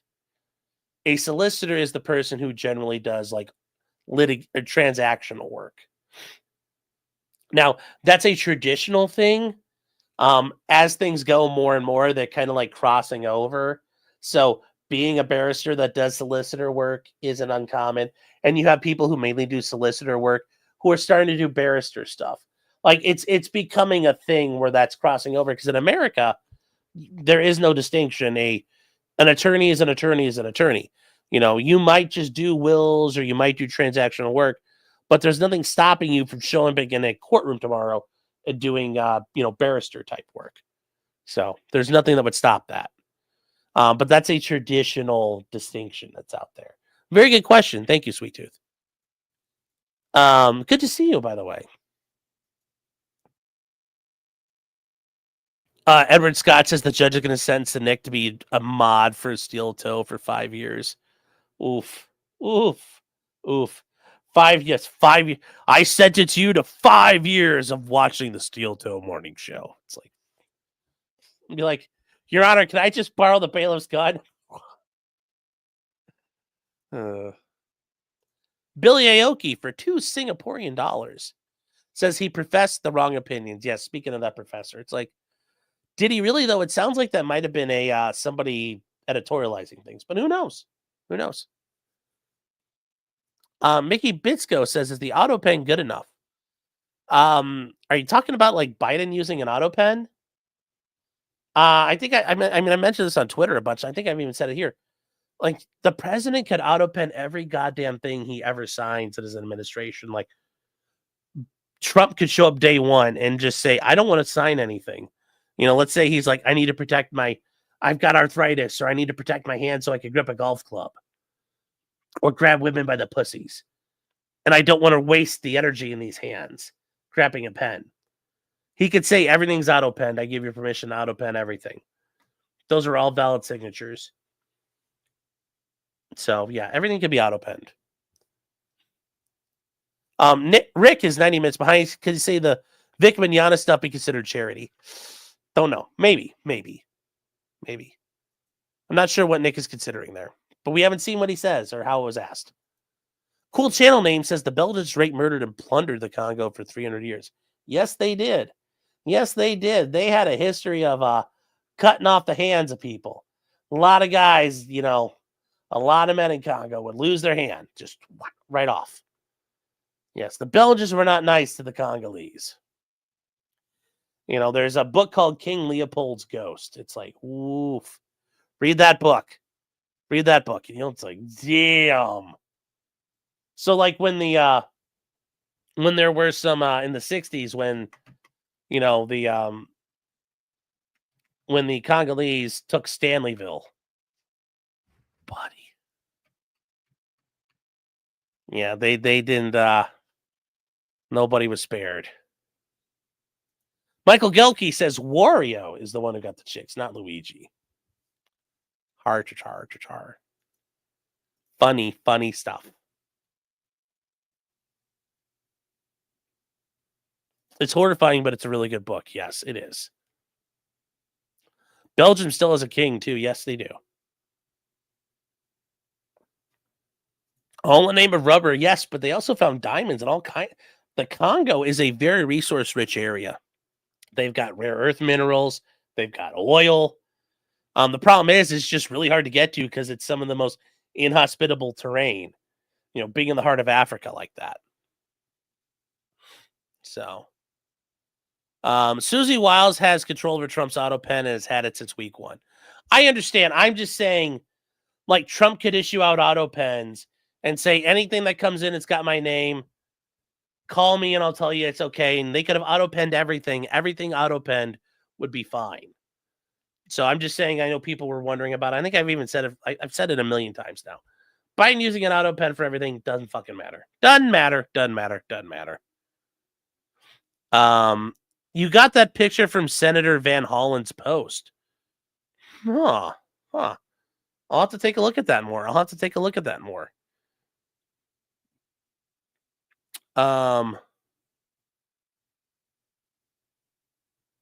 Let me see here. Did I miss?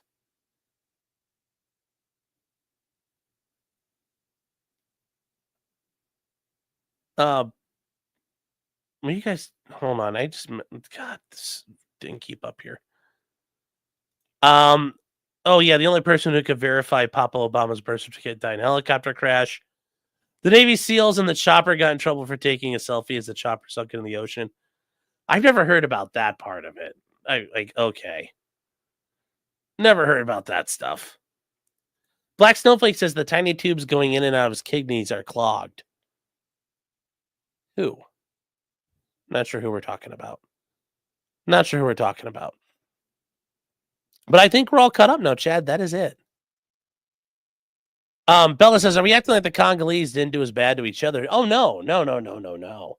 I'm just saying, like, what the Belgians did to the Congolese, one very good.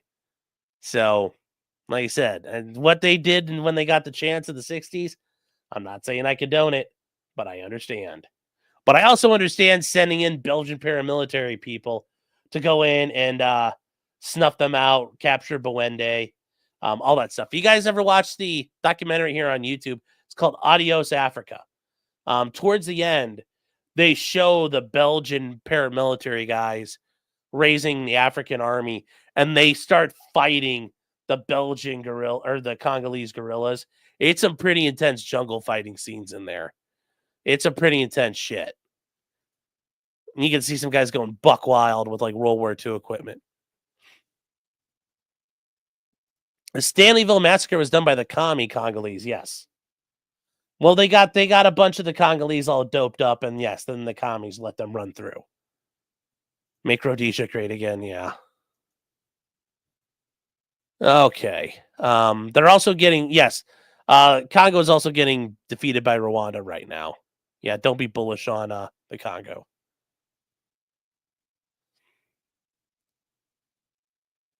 Jim says, check your DMs. I will check them. So don't get to the chopper. Well, you may need to. So with that, chat, we are all set. We are all done for the day. Thank you all for being here. We still kept, and wow, I kept 800 of you. Kept you all captivated. So that is it for tonight, guys. It is actually Friday. It's 1, 2, 3, 4 a.m. I love it when you look at the clock and it says that. It's Good Friday. If you guys do celebrate Holy Week, I hope you have a Good Friday. If you are celebrating Passover, enjoy yourself, and I hope it's a well Passover. For those out there who are celebrating Easter, he is risen. Christ is king. He's always king. He ain't just some dude. He is king. Christ is king. And he is risen. That's the news. That's the good news. So, with that said, guys, we are heading right over to Locals. I'll see you guys over there. Potentiallycriminal.locals.com. In the meantime, chat, just remember, so tomorrow at noon, I'll be on Laidback Law with Eric Hunley. Tomorrow in the afternoon, I might go hang out. I might have enough time to hang out with Nick Starro. He does his Friday show. We've got a bunch of stuff to get through. Russell Greer. Oh, buddy. Matthew Harden. Matthew Harden had spent a lot of time sharpening his knives, and this week he sunk them into Russell's back and just went right after him. We're going to go through that. It's going to be great. It's going to be great on Friday night. So tomorrow night we're going to do that. Saturday, we got Richard Allen. We got the second interview. We need to watch that. And buddy, I guess it's not any better for him. So we're going to watch that Saturday. Trying to think, is there anything else we have planned?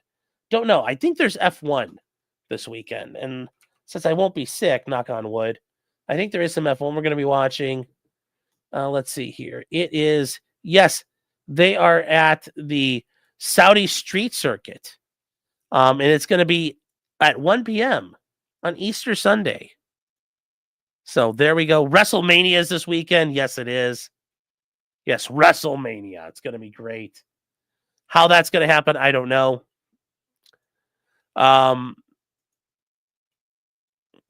Yes, the Saudi F1 there. And yeah. That'll be it. It's going to be a fun weekend. I think there might be some other stuff. We'll definitely work on the models, chat. We got the MiG-37. Remember, it's the fictional what the model companies thought the Russians were building. We're going to get that put together. We're going to be doing a 1987 manufactured model kit. Finally got the primer to stick to it, so we're going to work on that. And yeah, chat, we are all done. Remember, promo code WHIPITCHAT. I'll see you guys over there. And remember, until next time, just because you did it does not mean you're guilty. Unless you get caught, trying to burn down the governor's mansion, while maybe based, or trying to launch a coup in Central Africa, which may be based. You're still guilty. Don't do it, or don't get caught, chat. You got to work on it. Don't get caught. Or if you're launching a coup, you better fucking win. Those are your choices. There is no halfway. There is no halfway, chat. So good night, guys, and I'll see you shortly over on Locals.